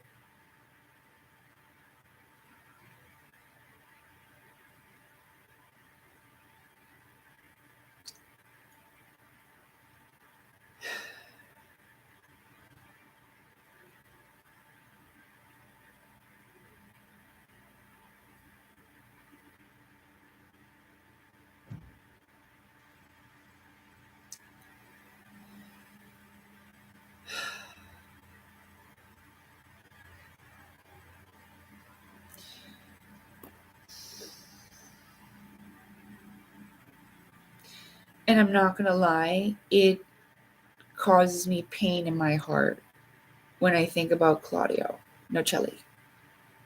Because I can't say that he hasn't taken this spiritual, universal truth, made a creation. A lot of people think there's an ice wall. I did for a little bit, and I can't say, like, okay, if the other side, the bad guys, and I'm not saying they're that, but say the custodians came to me and they're like, oh, we heard you've got a fucking problem about the forced evolution. Let's have a chat about it. In the end, they'd look me right in the eyes and say, yeah, but did it help you? Did it work? You benefited from it, right? You became what you wanted? They won't be nice about it. That's why I changed my energy. I mean, that's as nice as you'll get. And especially because they're telepathic, right? I can't lie to them because it's true that it did. It helped.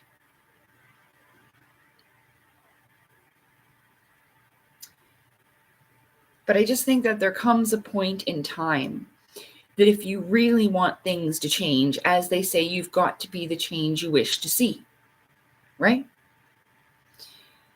And, again, I don't mean this disrespectfully, but I don't want to write books.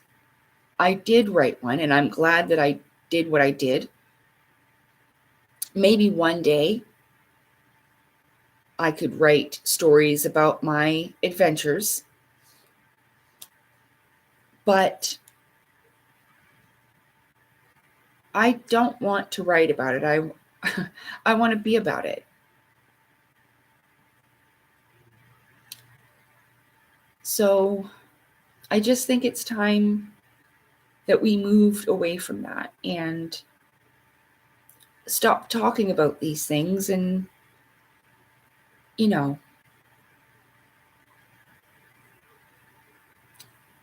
be real about it. I think that in a way you may think it is ushering this ascension forward, but I've seen it hold people back, and I don't believe in this mentality where you look down on another person because of what they don't know or what they haven't achieved yet.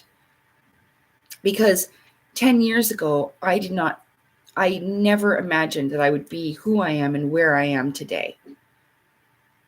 And it's pretty phenomenal. So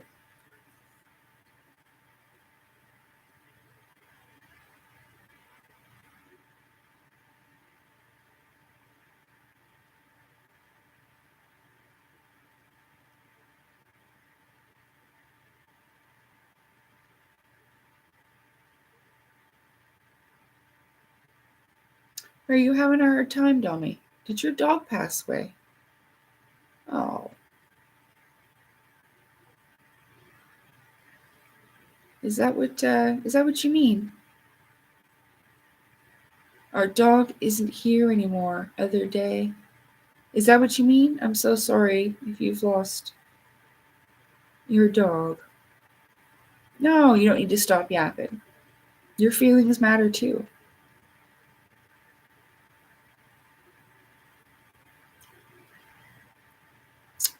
I got into it a little bit with two fellas in that chat last night, but I dealt with them. And Steven dealt with it too, which was nice. I felt a little silly after, because I just...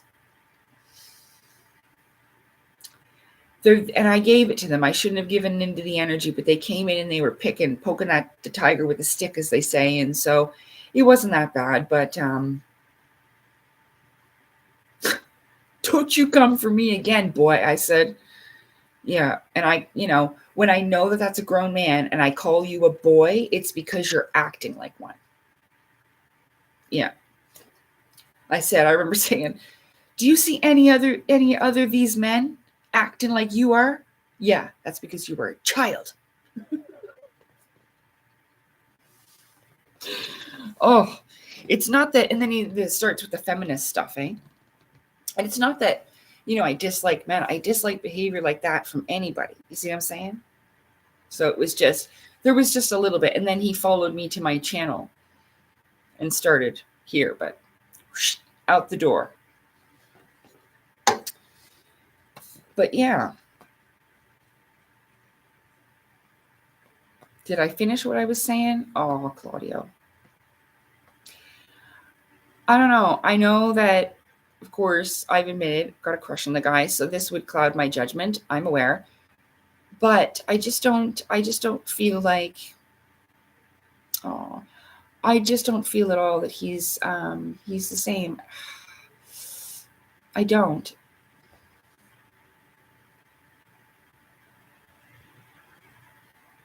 And I know maybe it's just me. Because you know what? He tried. He did say the truth. It was vague, and you got to remember, no disrespect to him, but his first language isn't English. He's from Argentina. The language is not called Spanish. It it's a mixture. What it sounds like is Italian and Spanish together. I didn't even know there were people that spoke that. We can all be ignorant about some stuff. I'm serious. But when I heard it, I knew it wasn't. And so it's not, but it's not called Spanish. It's called something else.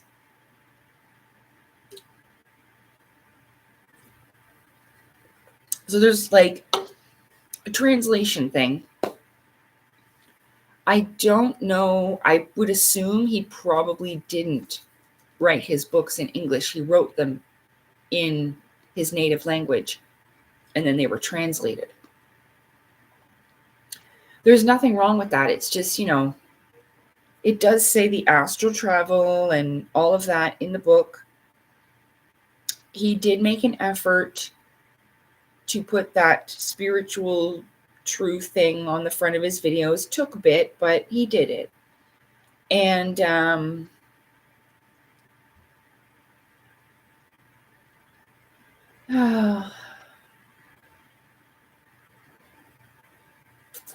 well, I can't remember, but I've talked on this before. I think it was my last live about the open chat live stream. I can't remember when it was, though.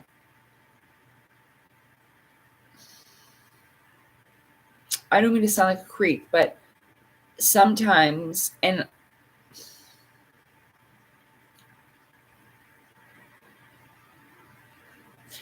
didn't I say about how when I was experiencing the ice wall and Claudio Celli's work, is that because right from the get-go, I knew that it was strong and strongly spiritual. I felt that. I could feel that. And its creator was strongly spiritual. I could feel it. But I said that the ice wall was almost like a barrier between our world and the next, like a spiritual veil or a wall between this world and the next. Well, maybe I am just a crazy person, and if it ever turns out like that I'm totally wrong, I will 100% admit it. But when I looked on his Instagram, he's got a picture, and it's a guy standing up against a wall, like a wall. It's a water, but water is also like a conduit, like, what's this? A gateway, passageway in like the waters above and below and shit. Yeah.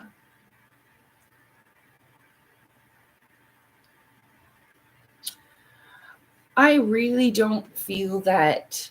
I mean, besides from maybe being corrupted by, I'm not talking about Claudio in specifically, I'm talking about all of them, of why they would even think this is a really good idea anyway. Because I'm not sure if they're aware of the negative aspects that it brings up.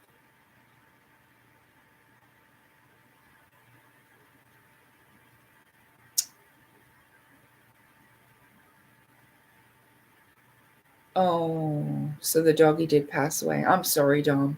It was so hard for me to lose my dog Dixie too. I still think about her all the time. But they are in a better place, and they are very grateful that we give them all that love and companionship and that we had them in our lives. And they get to go on and reincarnate, and I promise you they appreciate it. So you did your best. And that's the thing, their lives are so short.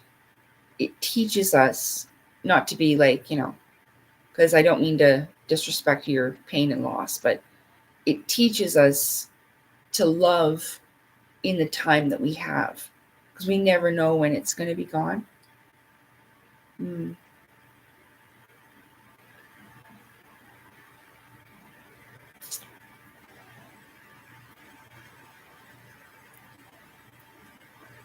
Now, of course, there can be other things, like I said today, that and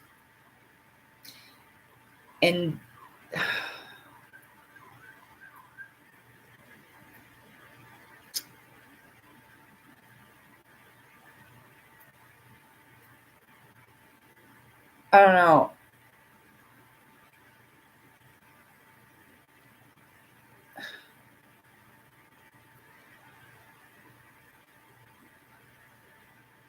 I honestly don't know the answer to that.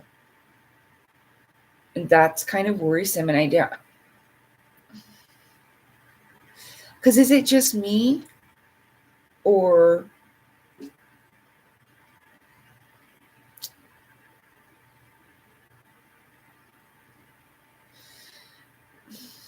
no?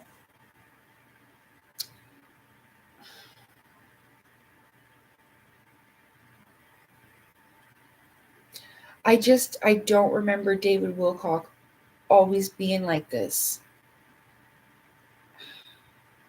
And I mean, I would talk to him about it right to his face. It's not that I'm saying things I wouldn't say to him.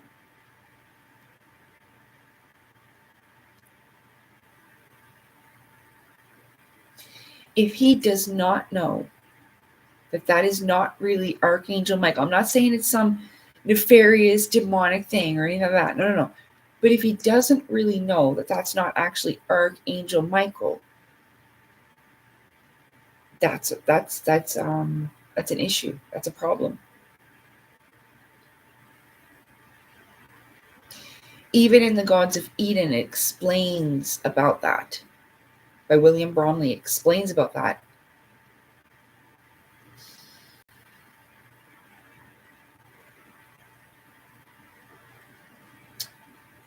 So I don't get a good feeling off of it. And I tried to talk to him about it before, but of course, I mean, there's so many comments or whatever, but Corey Good answered my comment on the Spear Being Alliance. So I don't know. That was years ago though. But I still tried to say something to David.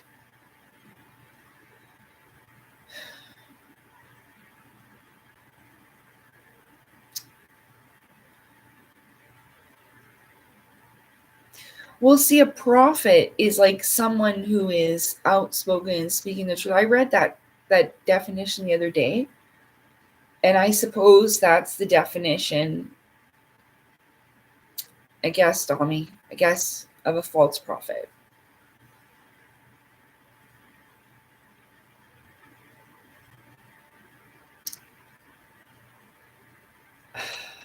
I mean, if he was channeling that stuff from his higher self, or, I'd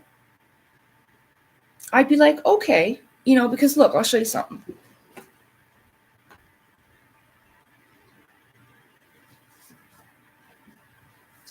I have this, and I got this, I think, from the same bookstore, but it just doesn't have the same tags.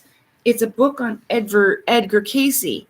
It's called Modern Prophet, okay? And it says 4 volumes in one. It says Edgar Casey on prophecy, Edgar Casey on religion and psychic experience. We could read some of this if you want. Edgar Casey on the mysteries of the mind, and Edgar Casey on reincarnation. Okay. Now I have looked through this one. I haven't read it from front to back, but I go through this and well, there's my freaking bookmarks. I guess it's been a little bit. But yeah, it says Prophet Contents, introduction by Hugh Lynn Casey. I don't know who that is. Maybe his son, Hugh.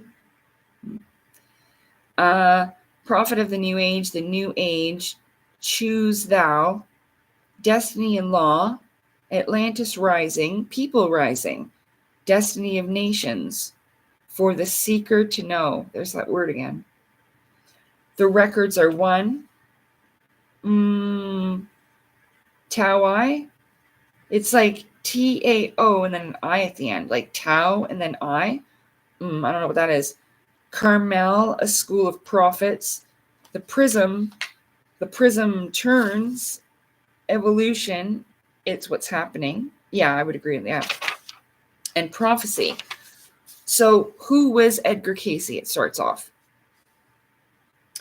The 8 books which have been written about him have totaled more than 1 million in sales, and more than 10 other books had devoted sections of his life and talents.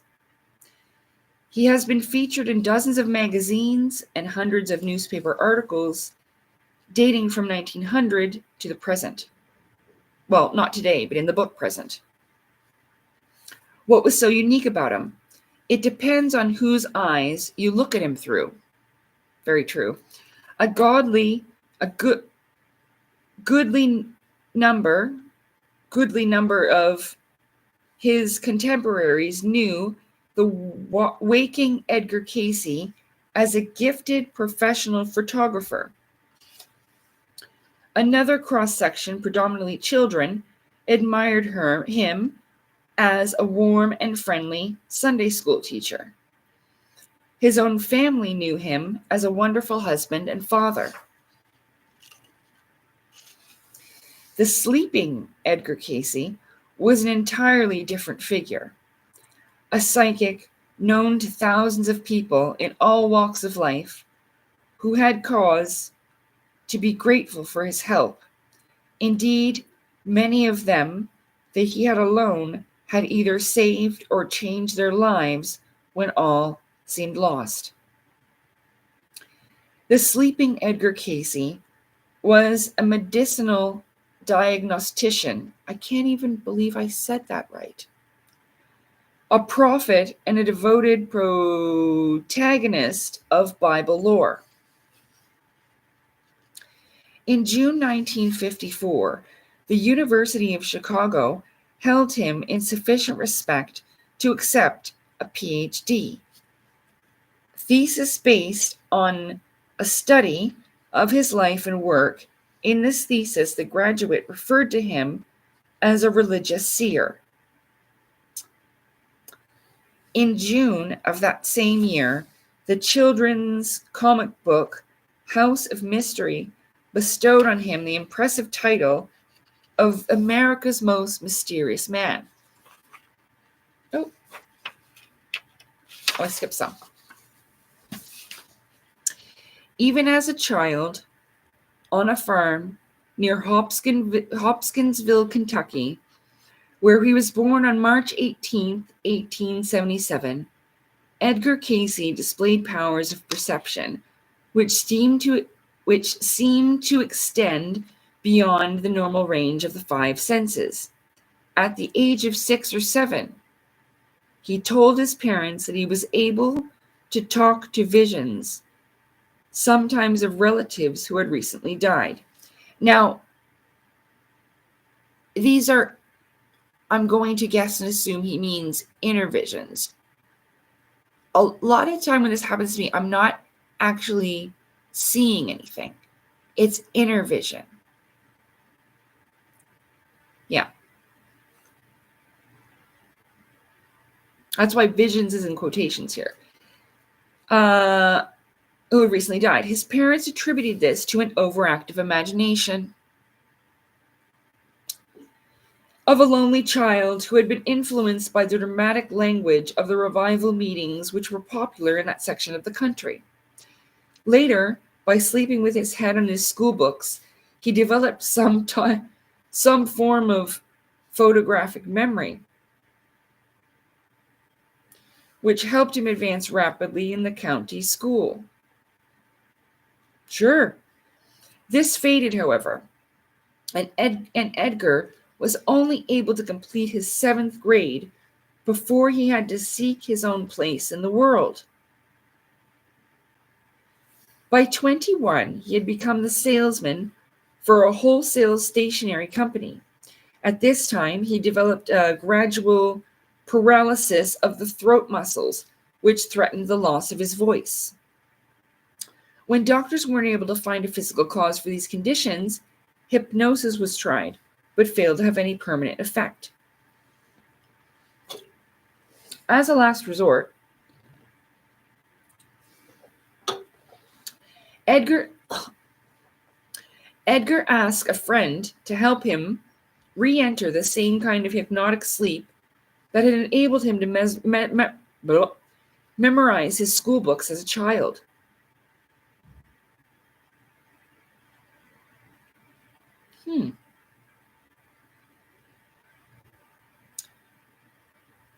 He's transferring it to the subconscious mind.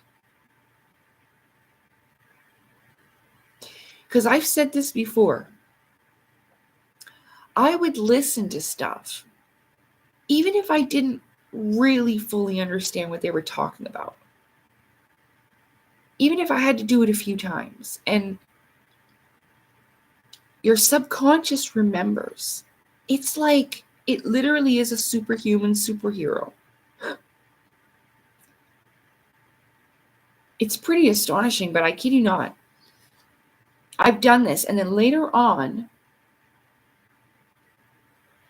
it will come up for me, whether in lucid dream time and be like, oh, that's what so-and-so must have meant by this and that lecture I was listening to. Because like I said, I'm not very good at math or whatever, so sometimes it makes me feel a bit dumb. But I had to realize that not everybody can be good at everything, and that's okay, you know?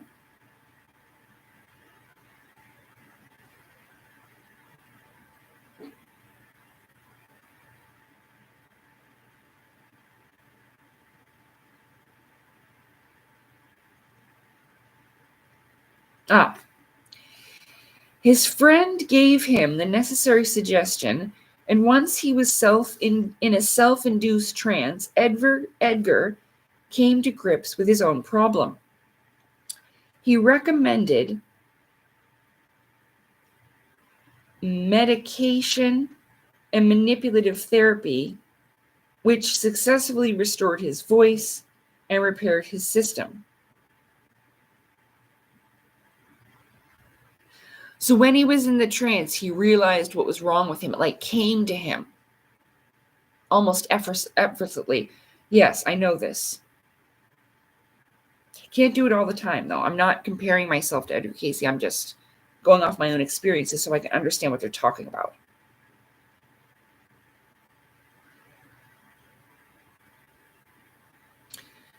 A group of physicians from Hopkinsville and Bowling Green, Kentucky, took advantage of his unique talent to diagnose their own patients.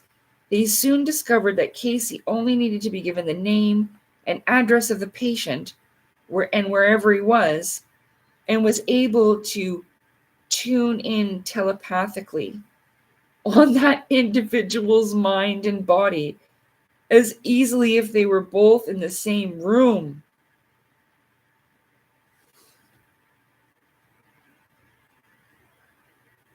There are other people out there that can do this.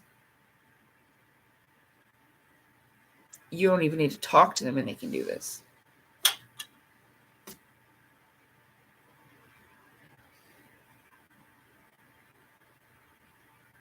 Wow.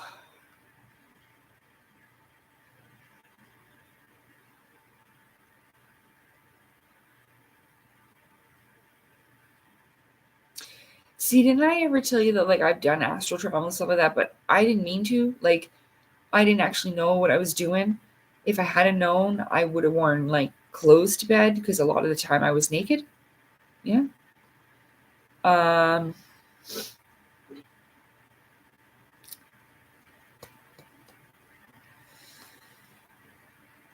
He needed and was given no other information regarding any patient.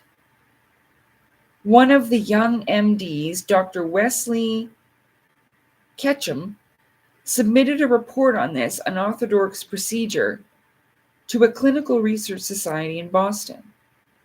On October 9th, 1910, the New York Times carried 2 pages of headlines and pictures. From that day on, invalids from all over the country sought the Wonder Man's help.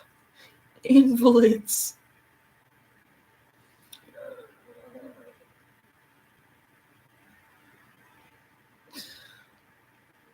We don't use that word anymore.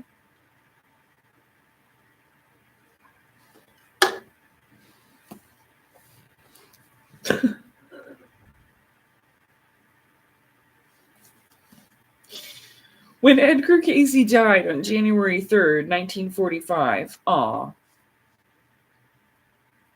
in Virginia Beach, Virginia, he left well over 14,000 documented stenographic records of the telepathic clairvoyant statements he had given for more than 8,000 different people over a period of 43 years.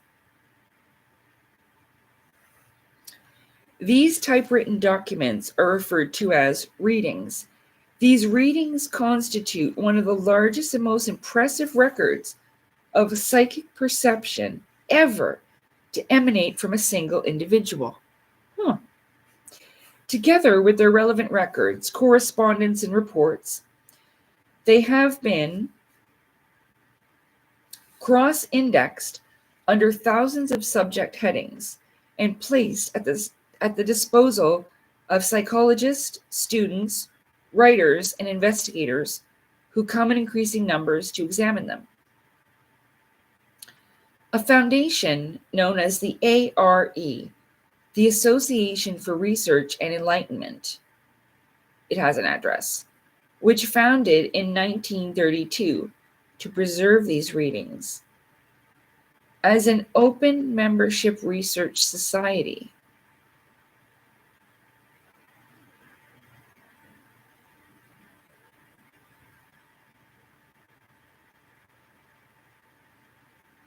I wonder if they still exist. I got a feeling they do. It continues to index and catalog the information, initiate investigation and experiments, and promotes conferences, seminars, and lectures. Until now, its published findings have been made available to its members through its own publishing facilities.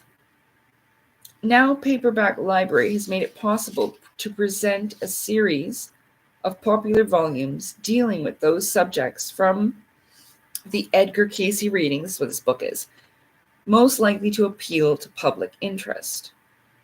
In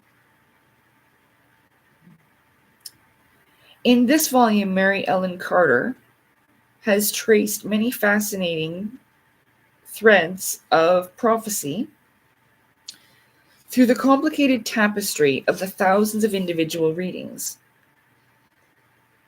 Dramatic personal prophecies are in contrast with the world prophecies, whose validity is attested daily by our newspaper headlines. Though Edgar Casey has been dead for 23 years, his readings seem very much alive as we examine his statements, which have come to pass, as well as those describing incidents which lie just ahead. Mr. Carter's examination of the major theories on time in the light of... Wait, let me read that again. Mr. Carter's examination of the major theories on time in the light of the Edgar Cayce readings will stimulate your thinking. She is a good reporter whose book will raise many questions for you, but also answer many, which have been suggested by Edgar Cayce's strange prophetic capacities. Hello, Stephen. Welcome.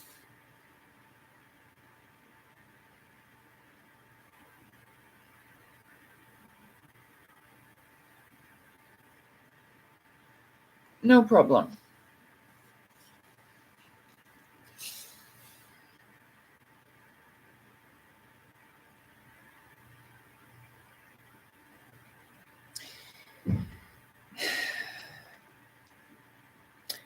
Edgar Cayce was a prophet of the New Age. It has also been called the Great Dispensation, the Age of Understanding. As he called it, the Day of the Lord. It might also be called the end of the world as we know it. Yeah. Think about man's history on earth as compared with what the prophets of the past have held up to us as the ideal, considering man's present weariness with wars,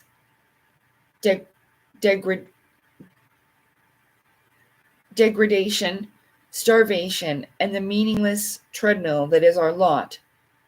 Maybe this is a pretty good thing.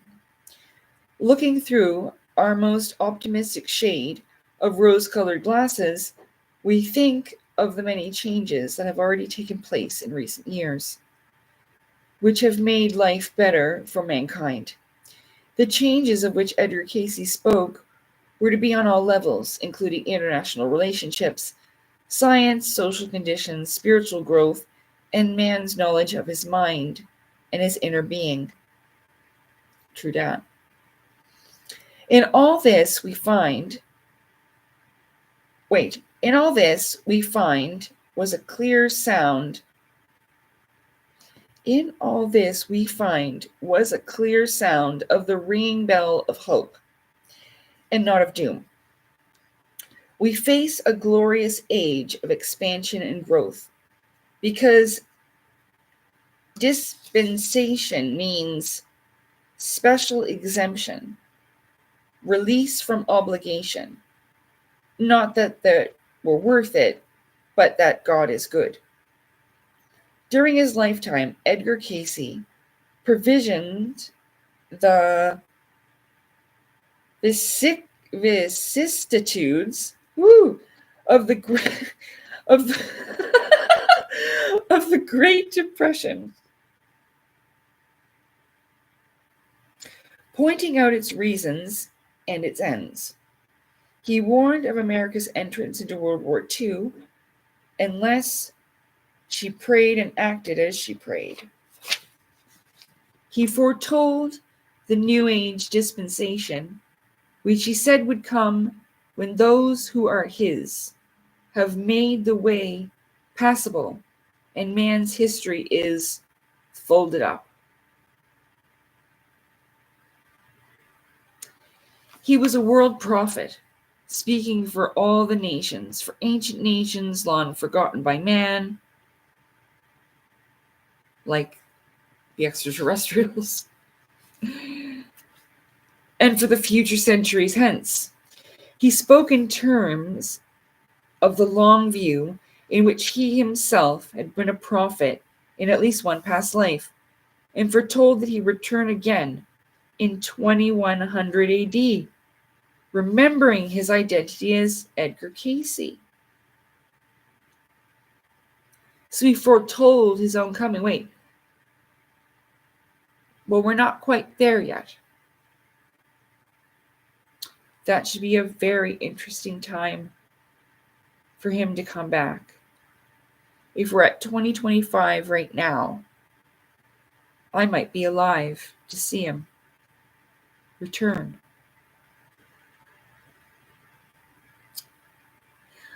Well, there he says right there, in which he himself had been a prophet. He spoke in terms of a long view, in which he himself had been a prophet in at least one past life and foretold that he would return again in 2100 AD. We're only at 2025. So, as much as I would agree that David Wilcock does look a little bit, well, almost a lot like, if there are those two pictures, one is Edgar Casey when he's younger, and then it does look like David Wilcock. It does. So from what I've seen of it, is there a picture of him in here?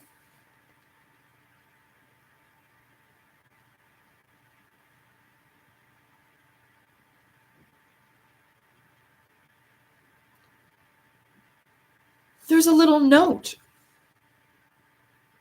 Holy crap, is that ever cool? Did you guys know this? Is this true? It says, look it. See, it's in, okay, right there. It says, the book of Romans speaks of the universal laws. The book of Romans is from the Bible. The book of Romans speaks of the universal laws.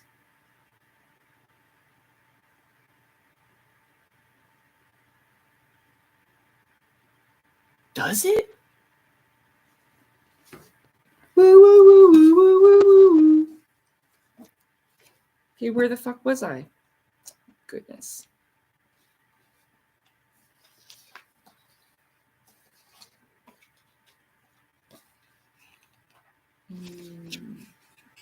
Is anybody enjoying this? Are you actually enjoying this? Hi, John. Okay, I read that part. Oops.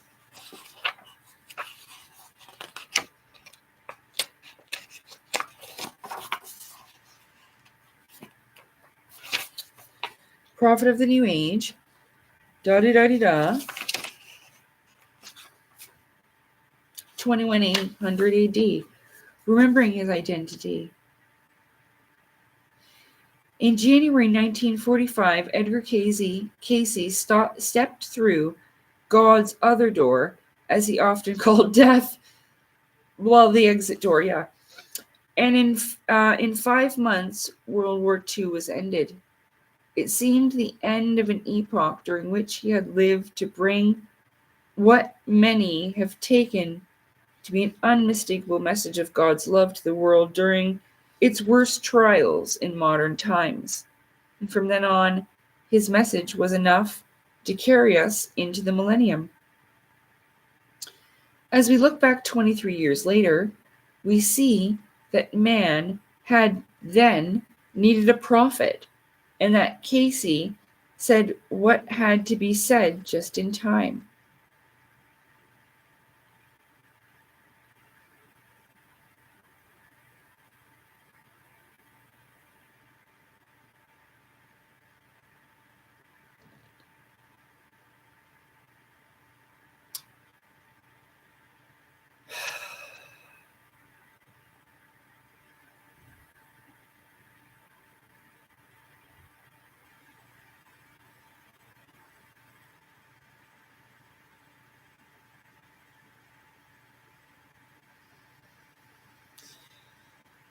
Is it about just to live and let live? Let me finish the thought. That's writing it off. So,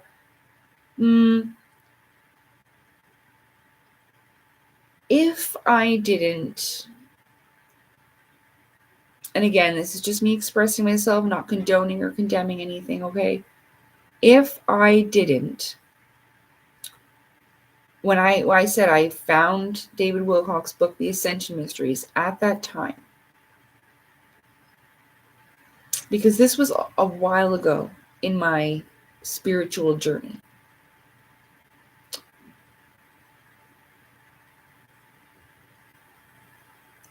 I feel like what it just said there, why it hit me like that, is because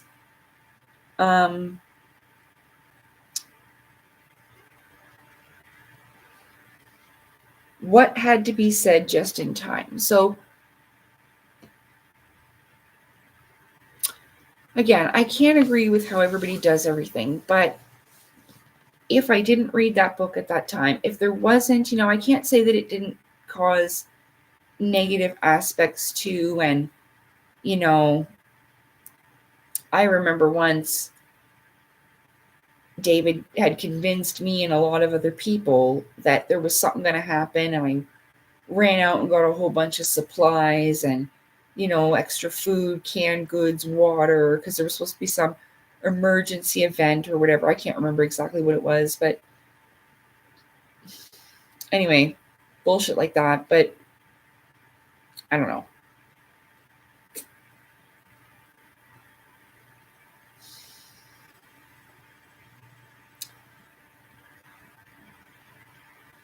Because with every cycle, with every new generation, there has to be like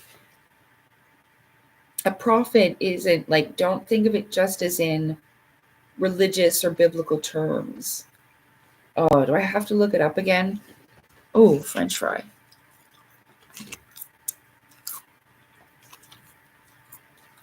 Okay, hold on.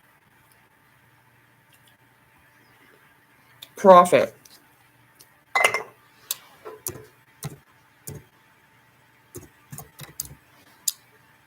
Prophet.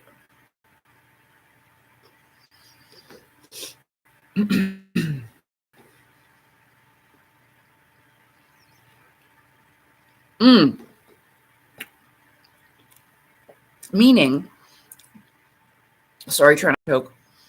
A person gifted with profound moral insight and exceptional powers of expression.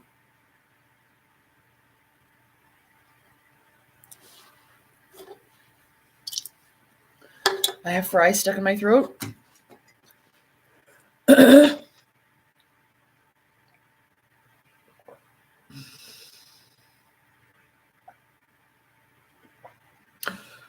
Oh, okay.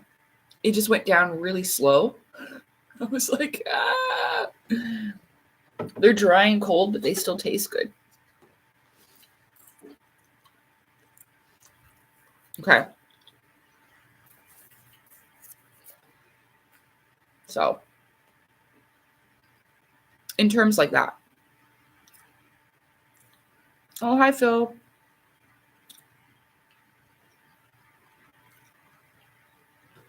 Blessings to you, too. Okay.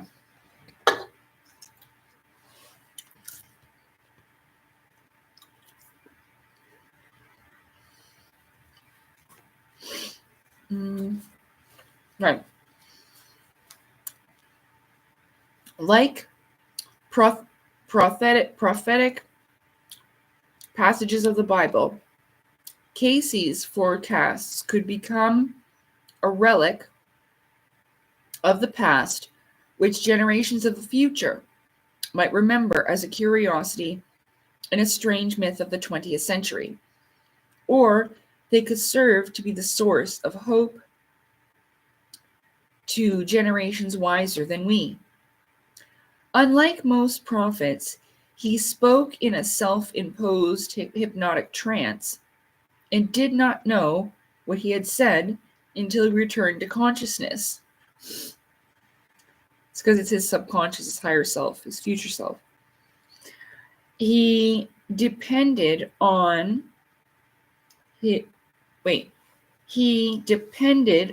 his life on others to record and evaluate what he brought forth. It was left to others to present his work to the world or to forget it. Good for them. The readings state in one place that, like Casey, Ezekiel had a secretary or scribe to take down his utterances.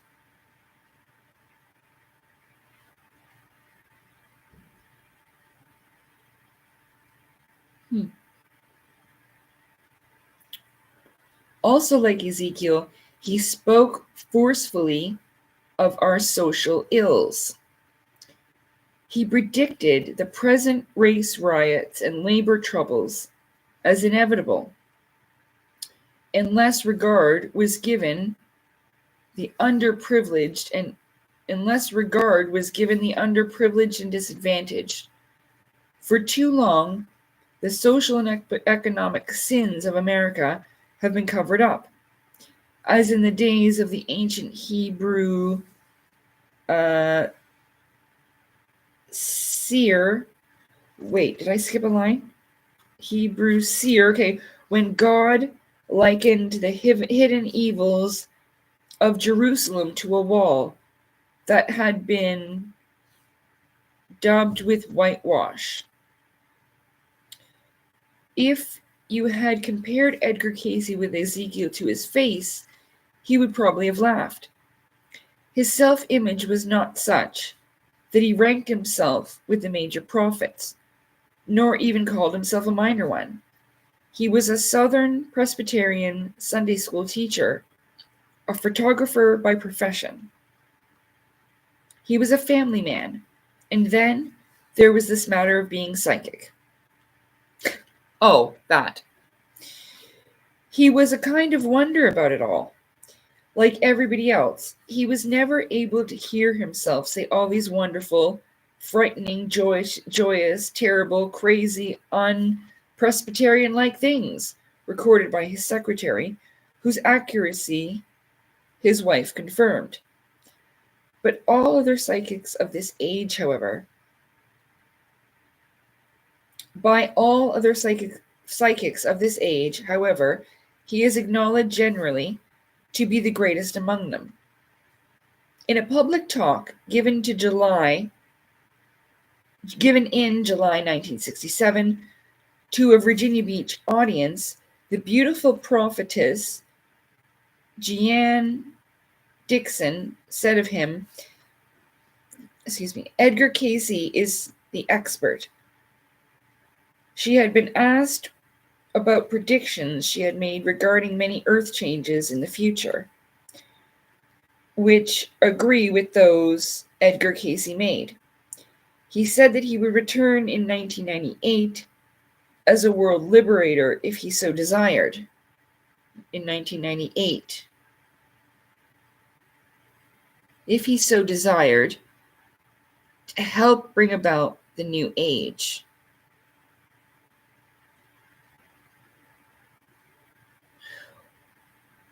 Well, again, David Wilcock had to be born before 1998. I was born in 1985. I'm sure the man's a few years older than me. Like 45 or something. I know he's older than me. It doesn't matter, but okay. There it is again.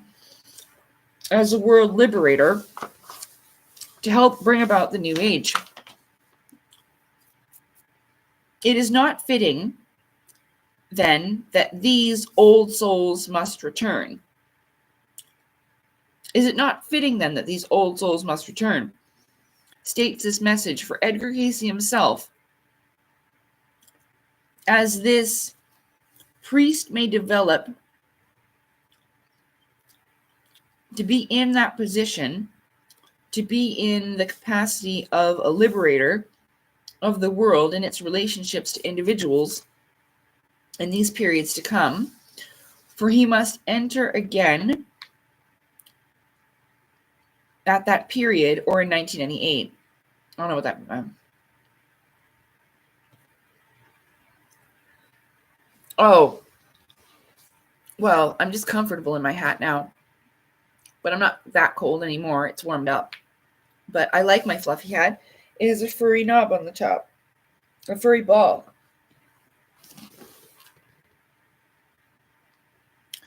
Are you enjoying the book?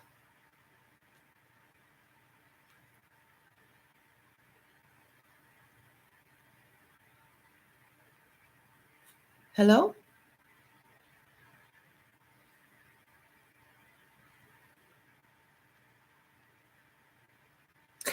Yes. Okay. More?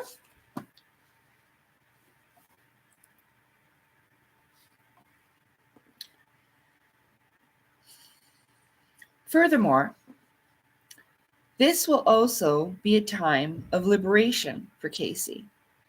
when the day of the earth as earthy is fulfilled in him. Pardon me? When the day of the earth as earthy is fulfilled in him, states reading 254-83. This body, Edgar Cayce, shall be rejuvenated, shall be purged, shall be made free. In the parlance of reincarnation, this doubtless means that he will be freed from the need to reincarnate again. This is possible, say the readings, for any soul who is willing to live as close to spiritual law as Edgar Cayce did. Following his next incarnation in 1998, however, he will return at least once more by his own volition if his prophetic dream of being born again in 2100 AD is true. In this dream, he had been born in the year 2100 in Nebraska, and as a child told his elders that he had been Edgar Cayce in the earliest 20th century. The scientists who investigated him were quite bald and wore long beards and thick glasses. He recalled his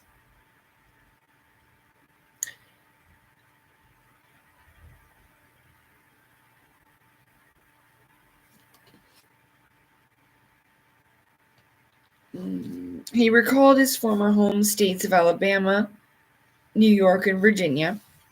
He journeyed with the scientists on their visit to these places, traveling in a long, cigar-shaped metal ship, which moved at high speeds through the air. How the fuck could he know that?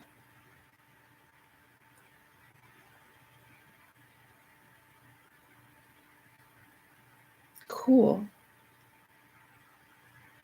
On this venture, he saw that New York had been destroyed and was being rebuilt. Alabama was partially underwater, and Norfolk, Virginia, was now an immense seaport. Industries were scattered over the country instead of being centralized in cities. Houses were of glass. Don't forget your robe after you get out the shower. Many records were discovered proving that Edgar Cayce had lived when he did. The group returned to Nebraska, now America's West Coast.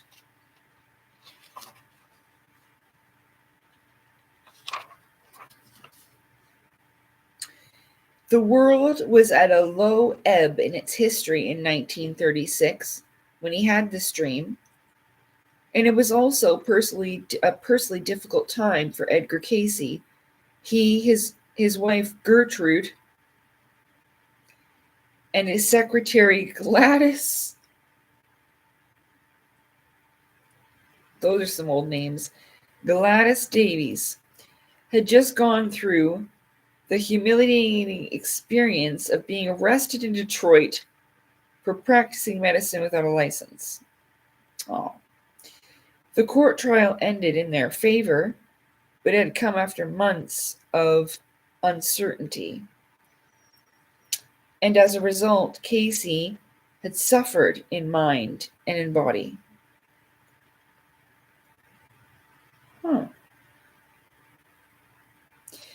He dreamed this account of the future the night following the trial. Later, he obtained an interpretation through a reading, which assured him that the dream had been for his understanding that though the moment may appear dark, though there may be periods of misinterpreting of purposes,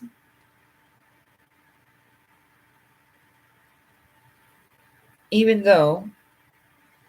these will be turned into that which will be very proof itself in the experiences of the entity and those whom the entity might help.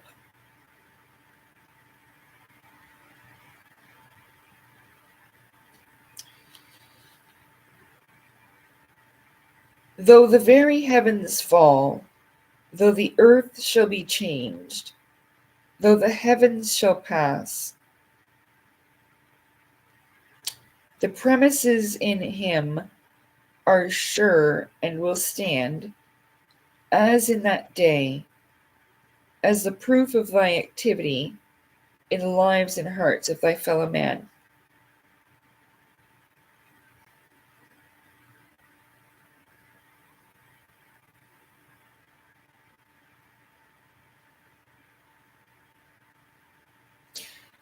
Well, that's a really cool book, John. Meditations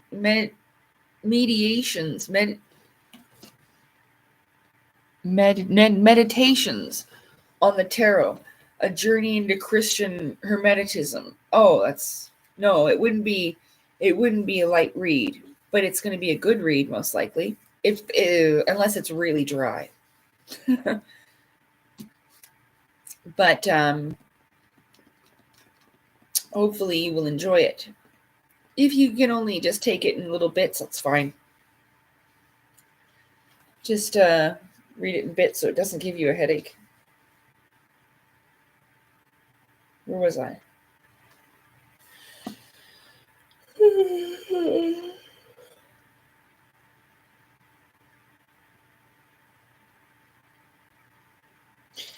For indeed, and in truth ye know, as ye do it unto thy fellow man, ye do unto thy God, to thyself.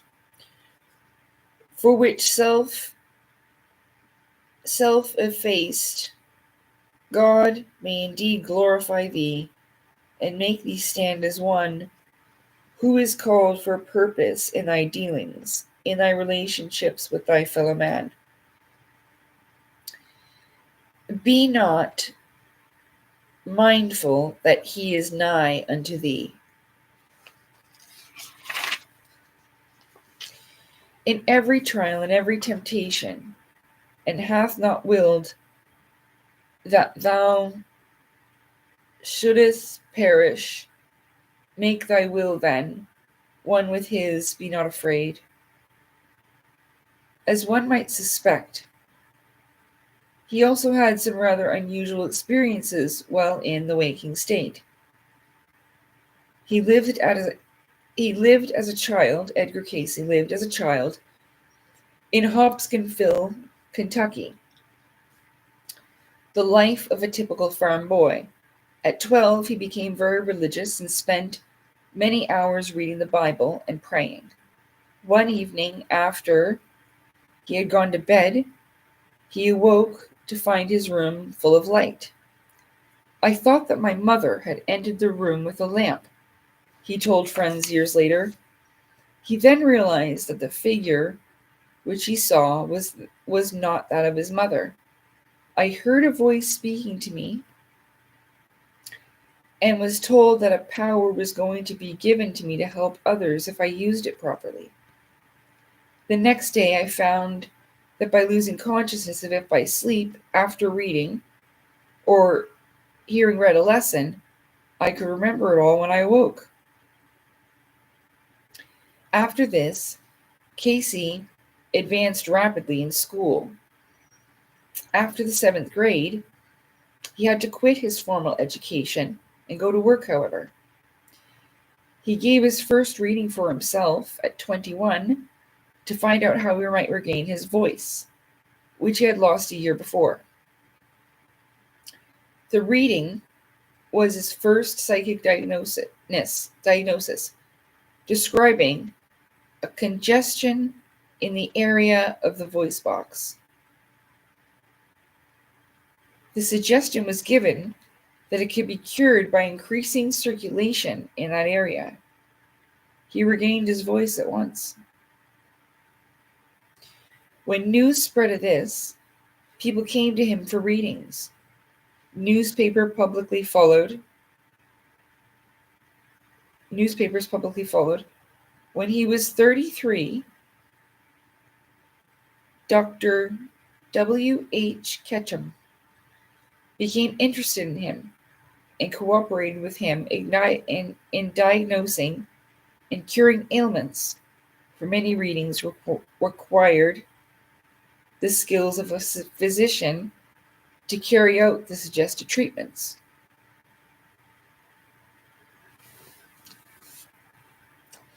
In a speech to a Greek letter fraternity in Pasadena, California, Dr. Ketchum told of his investigation of Casey. My subject simply lies down and folds his arms, and by autosuggestion goes to sleep. He began well in this sleep, which to all intents and purposes is a natural sleep.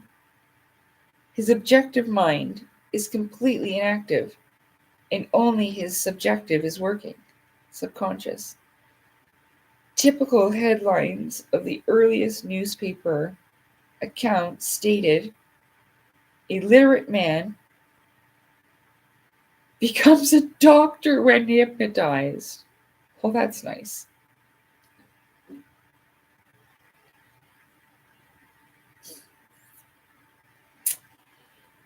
New York Times, October 9th, 1910. According to a note in the files, the first record that Casey's early work was actually made before 1910.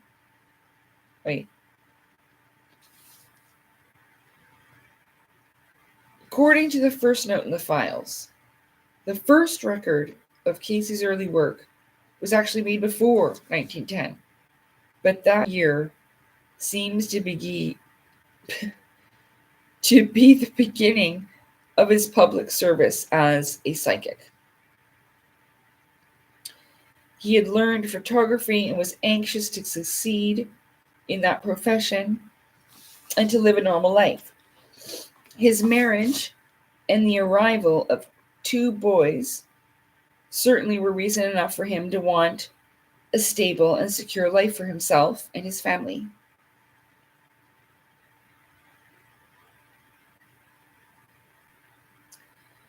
His mysterious ability to help people, which had come to him just as the strange lady with the light had promised. It was a wonderful gift, but he found it took much time from his career and family. But as the lady prophesied, he was to spend a lifetime using his gift for the good of others and spread his work. The ARE was told that the day will arise in thine experience of this group who seek of those present when they will hear it sounded about the earth. This time has come to pass, for Casey and his work have been subject of books and articles which have been indeed sounded about the earth. First, there is a river, an enduring biography of Casey by his friend, the late Tom Serguet, published in 1942.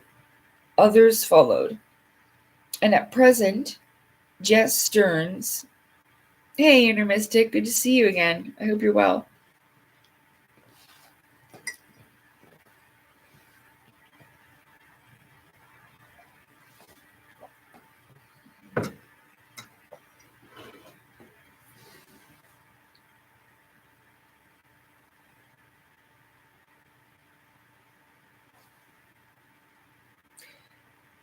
Published in 1942. Oh, you just got home from work? I hope you had a good day at work. Others followed, I'm reading some from Edgar Casey, a book by about Edgar Casey. See?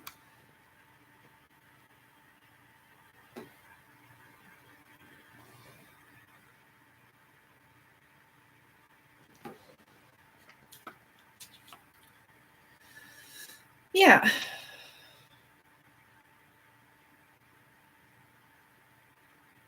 Where was I?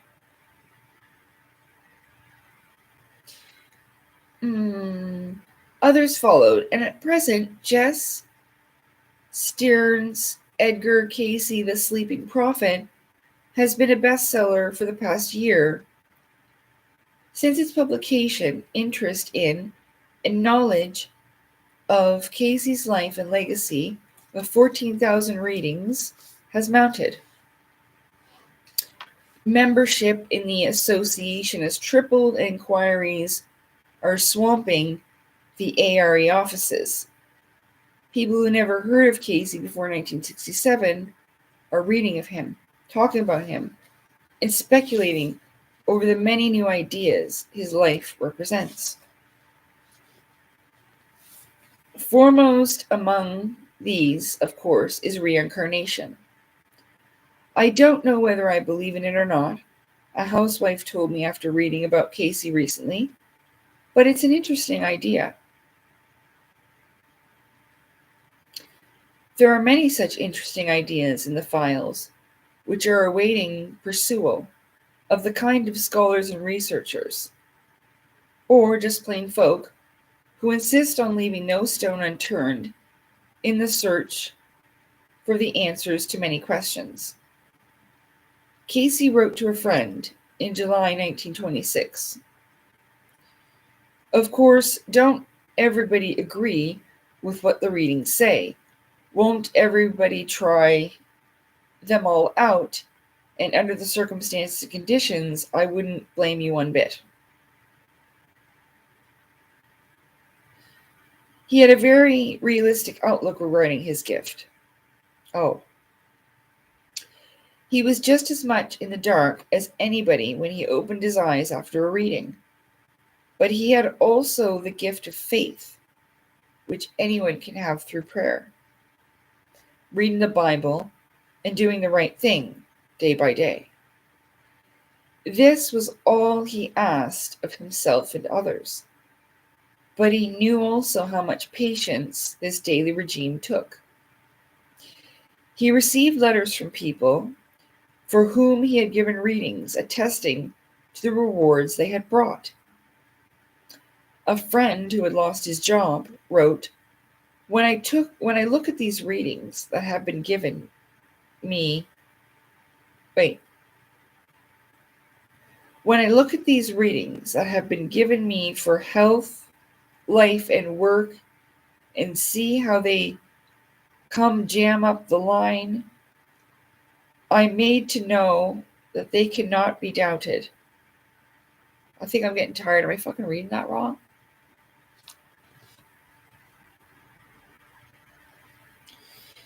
Casey wrote him, don't make plans too far ahead, that adversity has taken you almost over the fire, with just seared threads holding you off, is not in condemnation, rather that you might be better acquainted with God, for we must oft remember,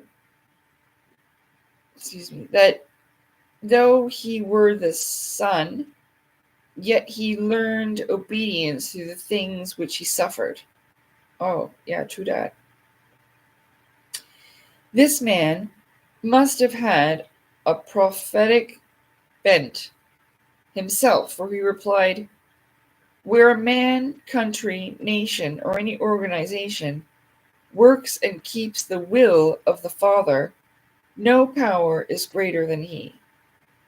So I fully believe this work is just being born, and it will grow to be a worldwide thing, and much quicker than any expect. Why? Because the truth and results in what is what it. Bleh. Because the truth and results is what counts. and no arguments can retard it. I think that means take it back, though, not what we think it means. The range of universal concepts to which prophecy of this high order was applied was as wide as the mind of man can stretch. It embraced man's deepest yearning to know what lies beyond himself and beyond the farthest star. It accommodated itself to man's most trivial concerns. One woman asked where she might locate her lost emeralds. In a word, it reflected man himself. What? Okay, anyway, we're going to stop there because I'm confusing myself when I'm reading. I think I'm getting tired. So yeah, that was a reading from an Edgar Cayce book. Look.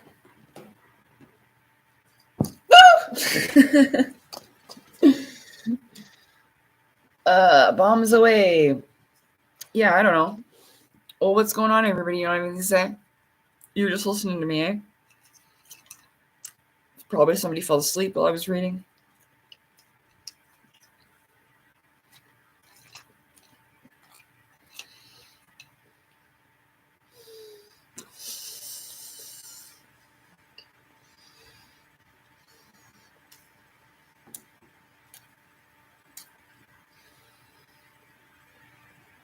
I can smell sweets.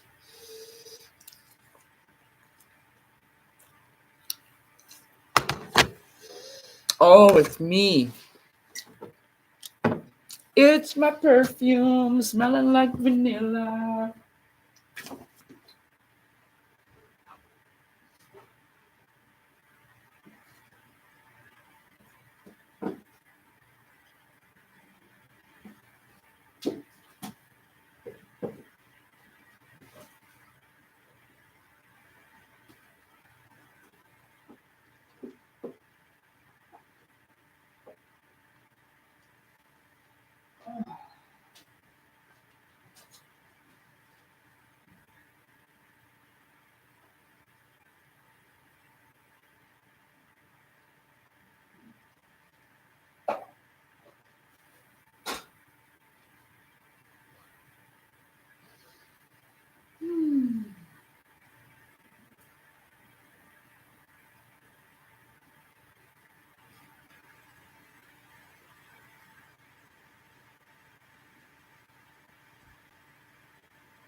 Well, now I wish I had gotten some apple juice.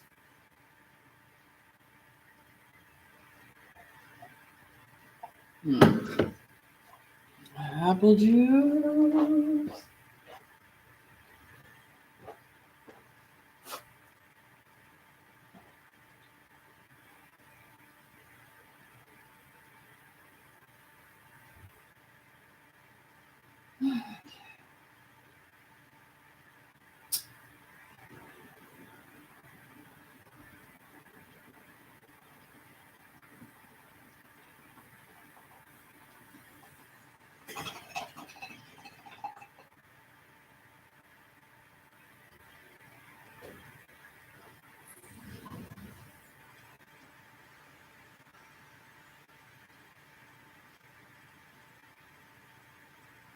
Hey, Mark.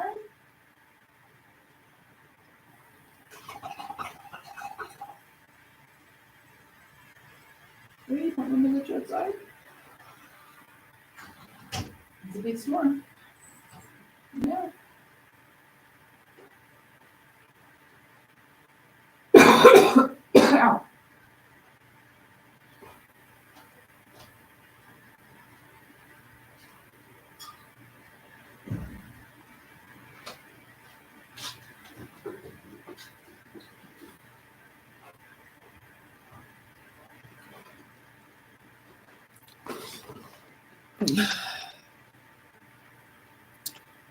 Oh, has it?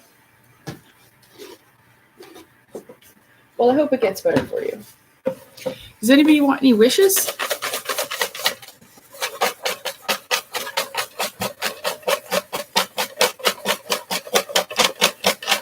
I'll choose one for me.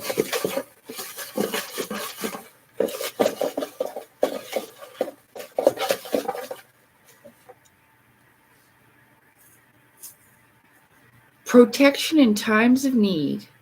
Awesome. Protection in times of need from the wish box.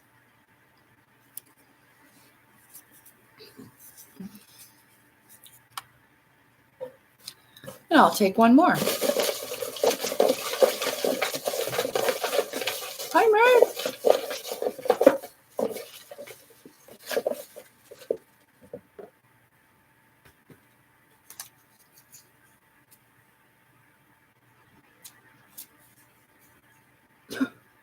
Well, that's not exactly what I wanted to hear, but I knew that already.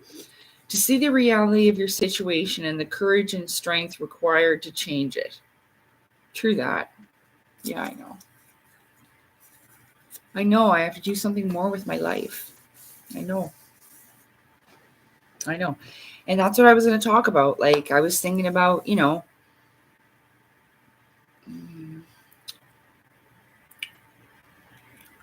maybe trying some new things, taking a new direction, not just with the channel, but with my life.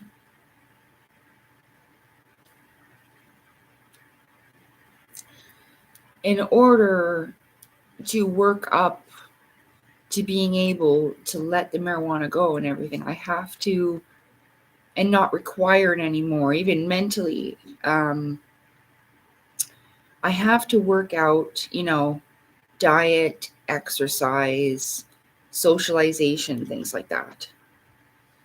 Getting outside,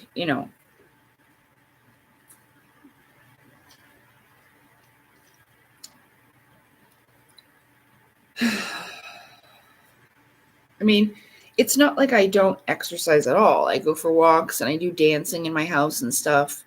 I don't need to do that on camera or anything. Of course, you can have a wish, David. But still, I think that just the practice of yoga and Tai Chi is more to do with energy work and working with the ebb and flow of energies,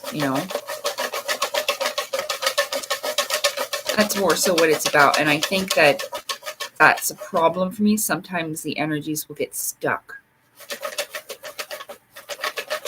What do you think about a life coach? Oh, hell no. Oh, I don't mean it in a rude way, but no.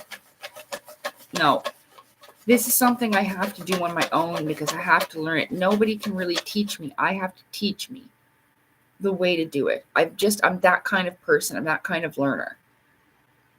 Sometimes I can take pointers and advice from others. Not that I'm not willing to take that advice or not accepting of other people, but I found that it's effective for me this way.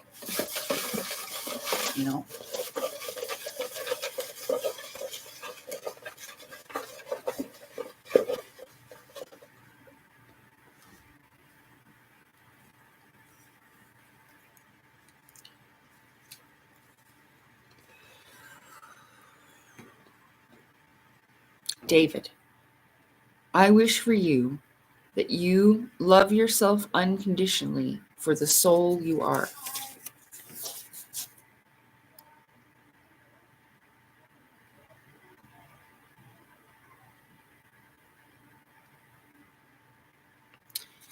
Well, I've been doing better for a little while. I just haven't been online or doing live. This has been a gradual thing that I kind of just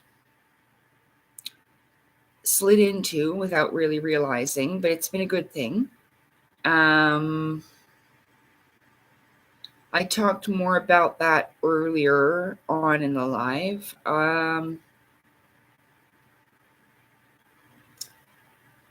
But yeah, I I'm doing all right, better than previous stages. At least I have I've settled into myself almost. Like, I guess I've come to love and accept the person I am at this time, not worried about the past or a past life or what's going to be in the future, but just content and at peace at what is like the now, what's going on now, And it's not perfect, no, but at least I'm at a good place with it. It's better. So yeah.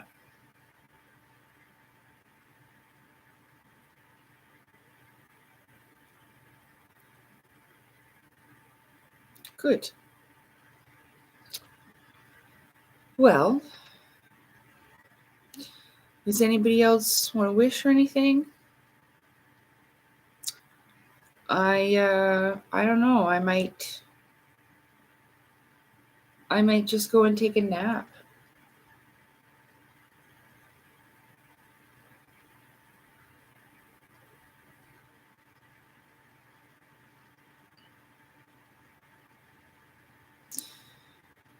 Yeah? Okay, Trev.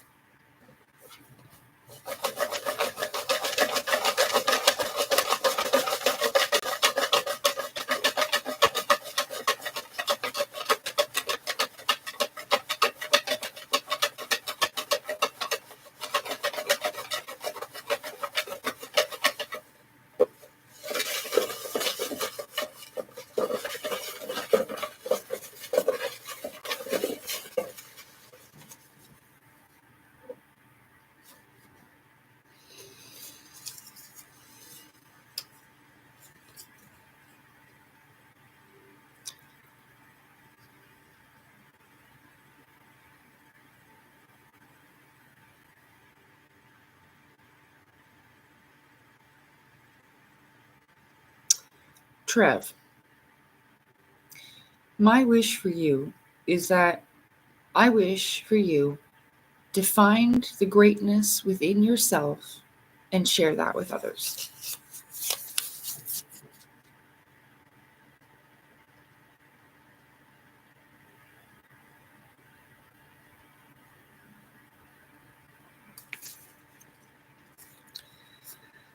To find the greatness within yourself and share that with others.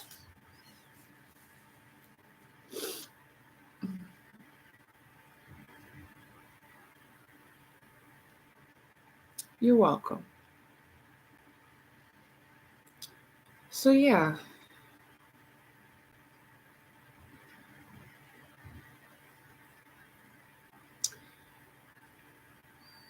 I feel in my ending statements, conclusions about this thing, that I said before, and that the truth sets us free. And I feel like that, well, what I'm hoping is that these people will have a change of heart and do the right thing and tell the truth, And that may be naive, and you may laugh at me for that, and that's okay. I still have faith in that.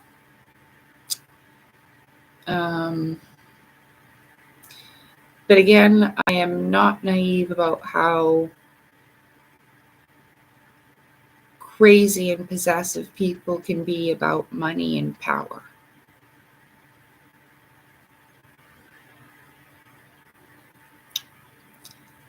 So let's just hope.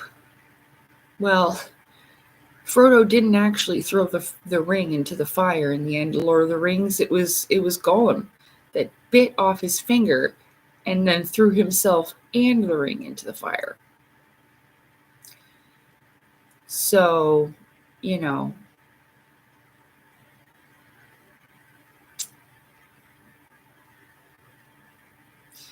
But if we were to think about that scene again, I would hope that they would throw it into the fire.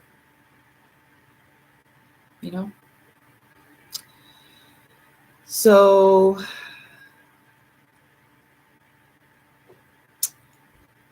we call juice pop in the UK.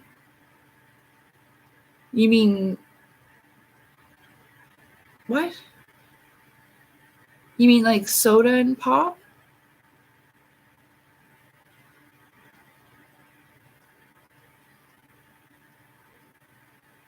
Well, eclipses are just powerful, energetic times of change, really. That's all I found about it. Yeah, soda. Okay, yeah, fizzy pop. Yeah, that's what I thought you meant. There are some places in the States that call it soda, some places that call it pop. Pretty sure it's pop here, although I'll call it either thing sometimes because I used to live in America as well, so I know what people are talking about. Mm. Um, but yeah, those are just it's when the sun and the moon, whether it is, the moon eclipsing the blocking out the sun or whatever. Um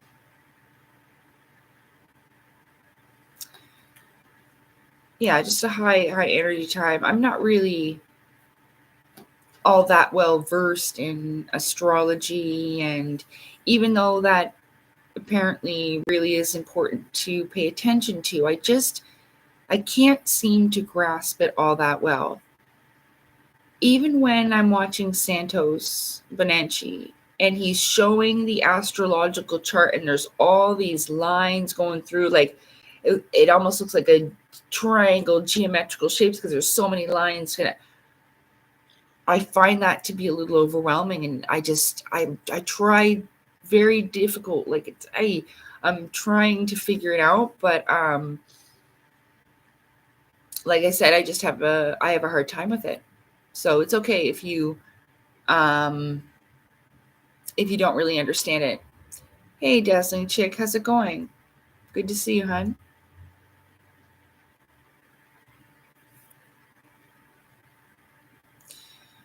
But yeah.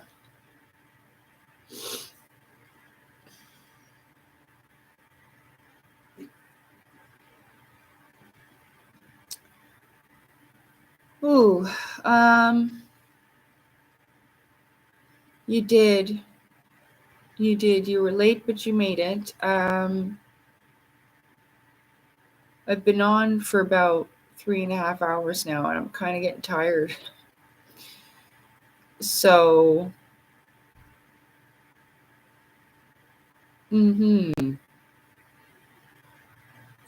yeah. Well, I usually like to have a little bit of a rest after eating.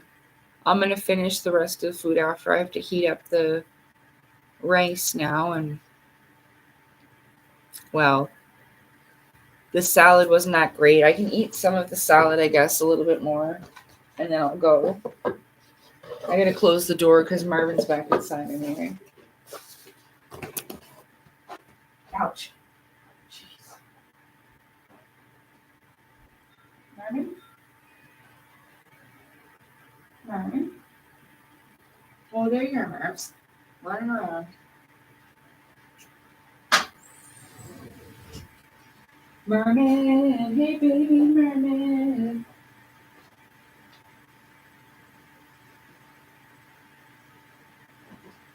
She's a fluffy girl, she's Marvin. Fluffy girl Marv, get me on my face. Get me on my face. You bite one.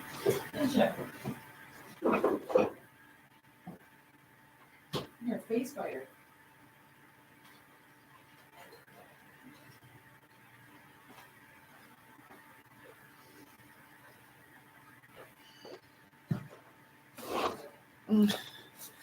I was giving Merman kisses and she bit me. It was earlier though. And then I was like, ow. And I put her, because she like hissed at me. She's like, rare. Fucking bit me. I didn't even do anything to her. We were just walking around the house. And then she was like checking out the clothes, like, because I had hung my jeans on the door. I only wore them to go out once, so I just threw them over the door. She touched the jeans. And then she fucking, and I was like, ow. And then I put her on the floor. And I was like, oh, Salem, go get her. She bit me. And he chased her around the house. Like, you bite my mom? He actually did it. Good old Salem. He's biting her. He doesn't actually hurt her or anything. Like, sometimes when she acts up when I'm brushing her, she'll start acting up, giving me attitude. I'm not hurting her or nothing. She just doesn't like the brush. And he goes over and he bites her on the neck. But it's just like to like pin her down. You know how they do that to each other? He bites her on the neck and he holds her there. And then I brush her. He said, there you go, Mom. I got her. It's so funny. And then I'll just brush her. And he's like, she's like, Rrr. And he's like, you just stay there. Old man Salem. Here he comes. Here comes old man Salem. He's not hurting her, though, I swear. I swear. He wouldn't hurt her. I'm going to sneeze. Hold on. I'm sorry. Oh.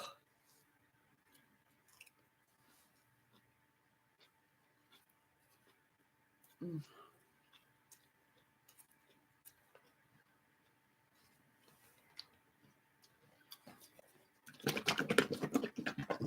Thank you. What would you rate that sneeze out of 10?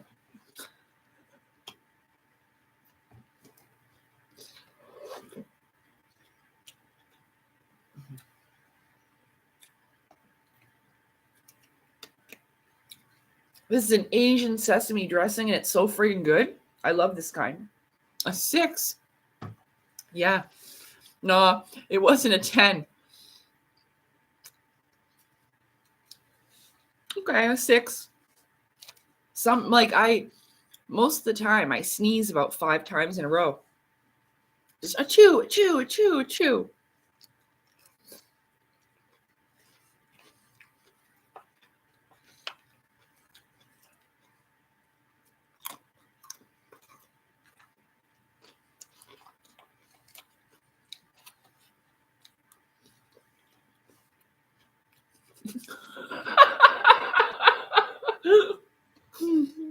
Yeah. If my glasses flew off or I lose my hat, then it's for sure a 10. Yeah.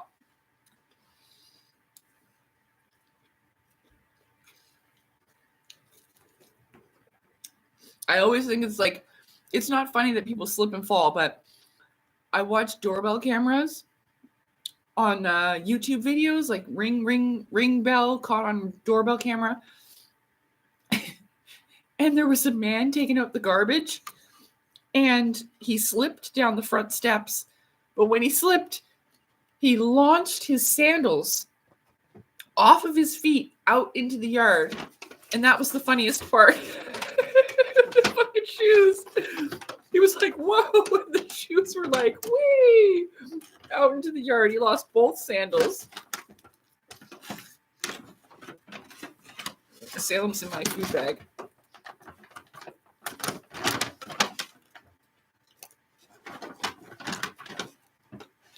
Can't help himself. Loves the paper bag.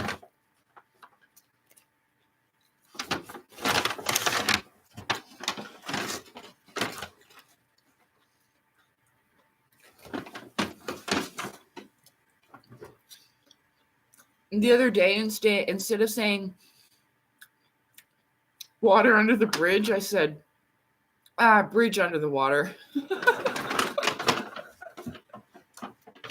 I'm like, wait a minute. That's not how it goes. Is that around your freaking head, Salem? Hold on. Come here.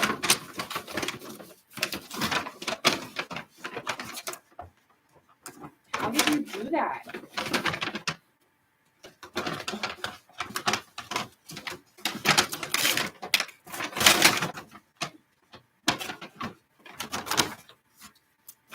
My God, Salem. How the hell did you get in there like that? Guys, he had this. Are you all right? He had this around his fucking neck and this leg, this, like that. And it was in there. I had to tear it off of him. I didn't know he was doing that. He's fine. But like,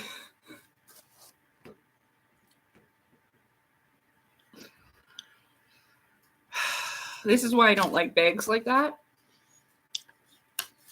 But he's fine. He's absolutely fine. But he's like walking around like, help?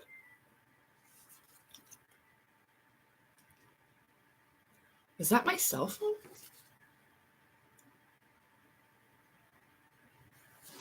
No, my cell phone's right there. Okay, never mind. Okay, anyway, I'm going to go take this to the kitchen. Yeah. That dressing is good. Yeah, it is. And you can put it on a variety of different salads too. And it's good, like, if you have like fruit in your salad, it goes well with that. Like, they used to put like, what's it called? Those little clementine oranges in a salad. Sometimes you can even get them from the can. And they taste really good. And you put those crunchy onions from the tin. I don't like these if they're soggy. Some of the little crispy chips are still good, but some of them are soggy. That's okay. Just take them out. This is a crispy one. Sort of.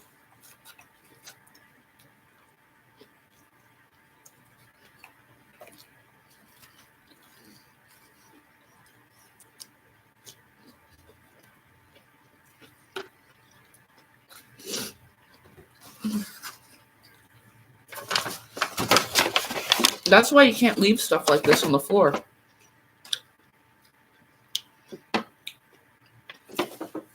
In my old building, a lady left a bag of chips on her bed and went out with her granddaughter. But the dog was at home. Her little dog. This is so sad. The dog got his head stuck in the bag of chips and suffocated. Died. Isn't that sad? Fucking terrible. Or it was like a plastic bag with popcorn or something. But he suffocated in the bag. He couldn't get it off his head. He had little arms. He was a little dog with little arms. It was really sad. Yeah. That's why you have to be careful, because accidents can happen just like that. I'm glad that I saw him. He was just sat there like, help.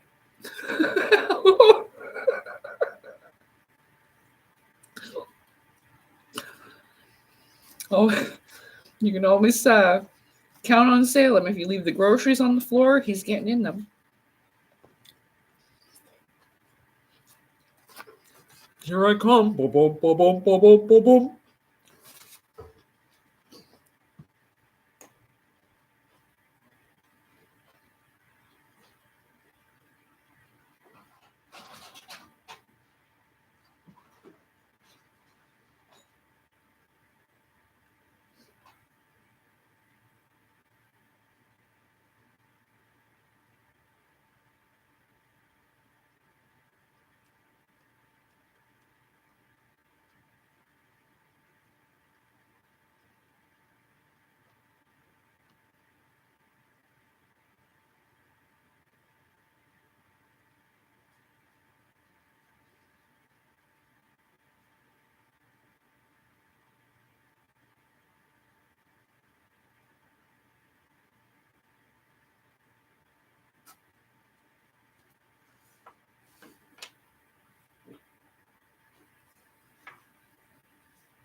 Marvin.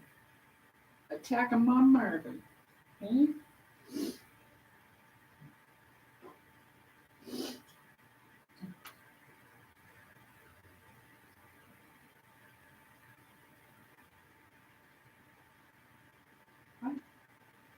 You would just stay outside.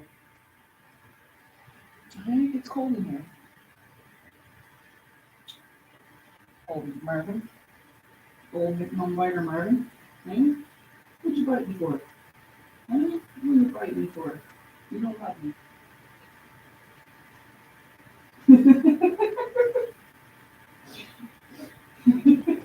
When I said that, she looked at me like, what? Oh, funny.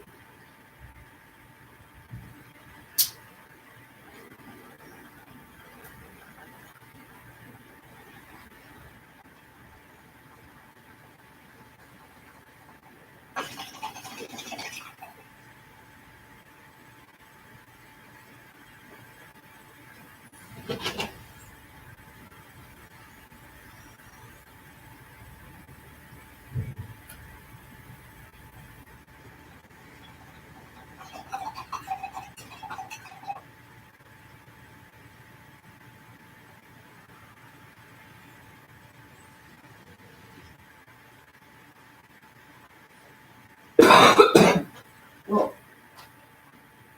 it's my mouth bumped into the wall.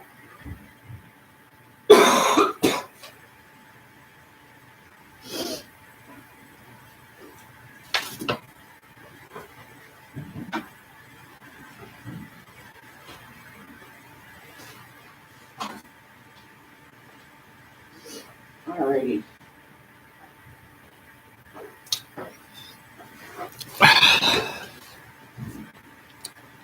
Okay.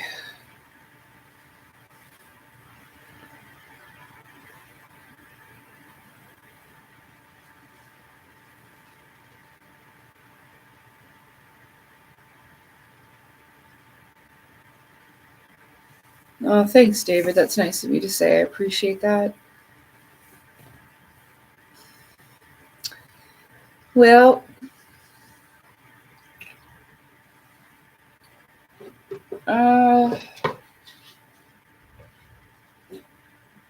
I'm just getting kind of tired, everybody.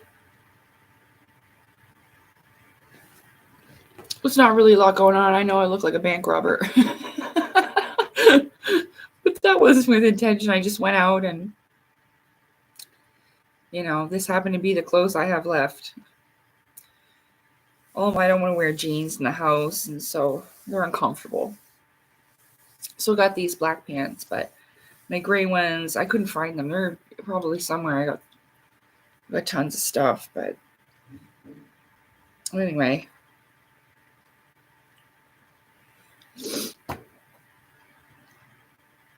It was good hanging out. I hope you enjoyed. Oh, I'm good. I'm just tired. Like, I always get a little sleepy after I eat. I just like to lay down and watch a movie or something.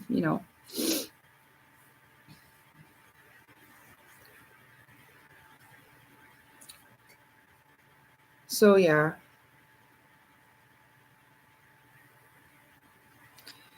Anyway.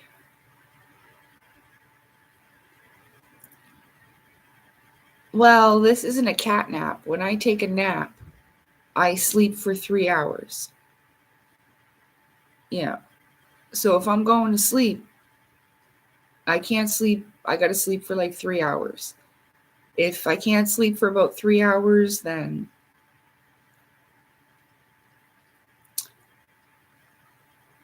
I am. Well, I mean, like, I used to be into anime a lot more. I can't say that I was a huge anime fan. Like, there's some that people mention to me that I have no idea about, but I used to watch some of them. Yeah.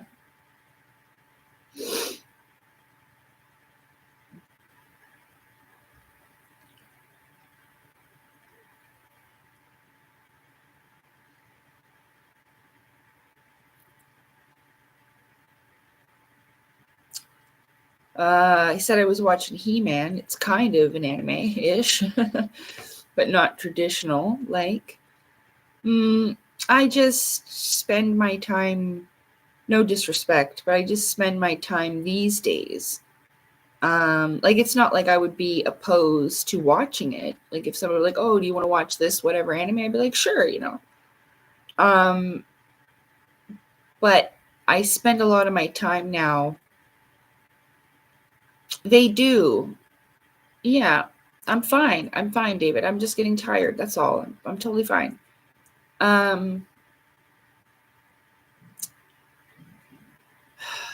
They do drop the metaphysical stuff. See, all creations, all of it, it doesn't matter where it comes from, whether it's anime, television, movies, books, video games, it's all trying to relay bits and pieces of the same information.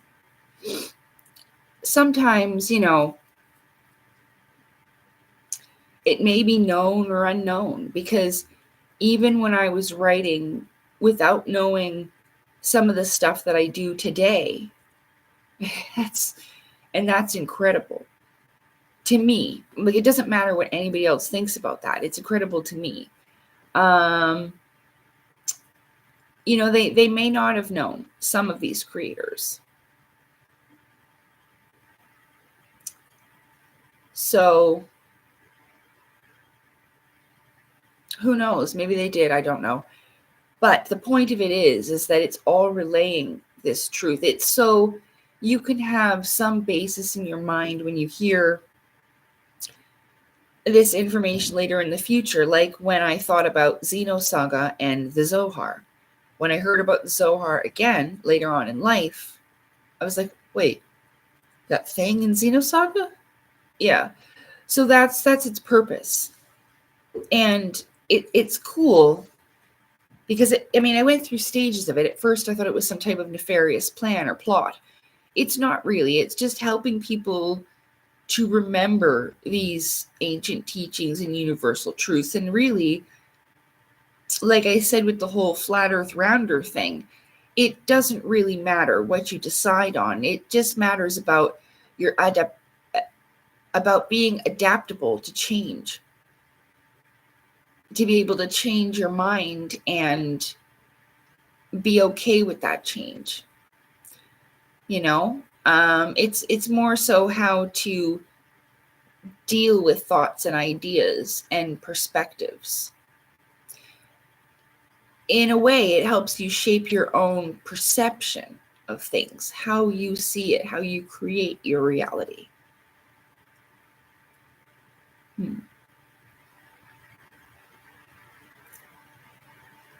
So, now if my energy changed and it got a little low, okay, I'll tell you, I was thinking about the fact that I wish I had a husband whom I loved, and I would like to watch a movie and cuddle and fall asleep with him. That's what I was thinking about. So it just kind of, brought me down a little bit. I'll be fine about it, and it's not because of anybody. It just sometimes, I was thinking about that anyway, and then I just tried to push it out of my head, but I'm fine. So yeah.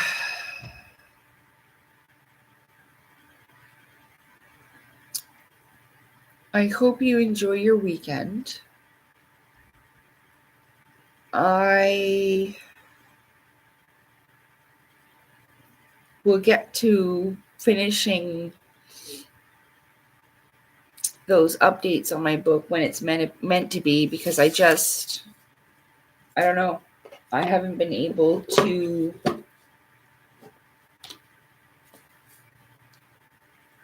confront it again, I guess.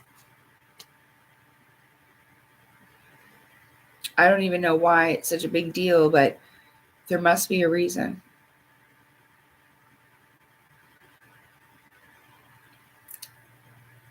So yeah.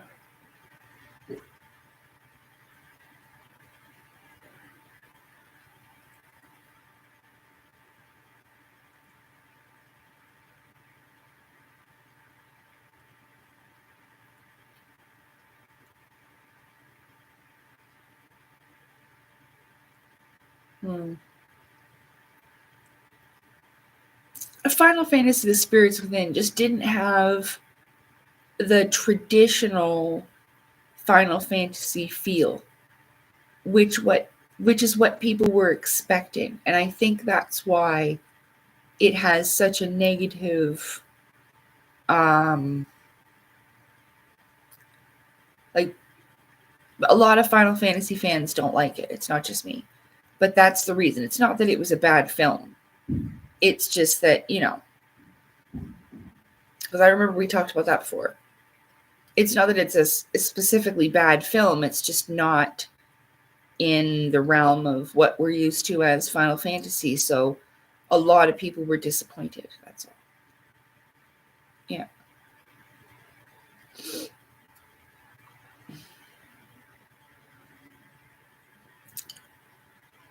Okay. All right. Well, with that, I am going to bid you a good evening. I thank you for being with me. But I'm going to go take a nap now. I'm tired. I'm slowly getting more tired as I'm speaking. But thank you, Dazzling Chick. I hope you have a good night and enjoy your weekend. Yes, abracadabra. I create as I speak. Yeah. It's true. So, yeah. Thank you. I will see you again soon. I'll try to plan these, I guess, for the weekdays.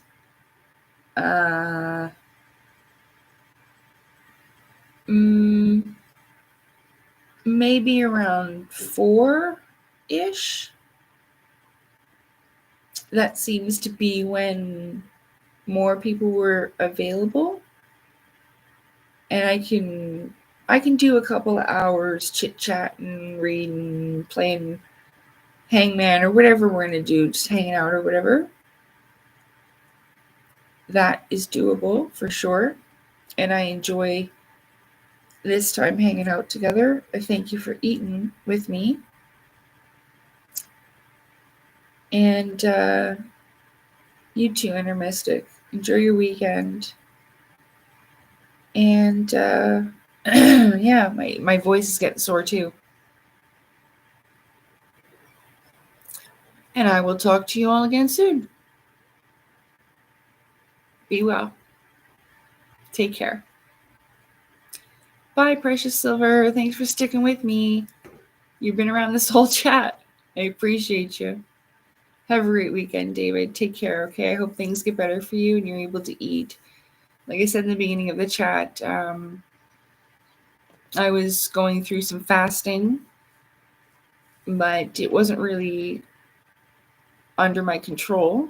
Although it wasn't bad, it was a good thing. But I was very grateful to be able to actually eat something and have a craving for something today. Yeah. So good. Okie dokie. I'm off to Dreamland.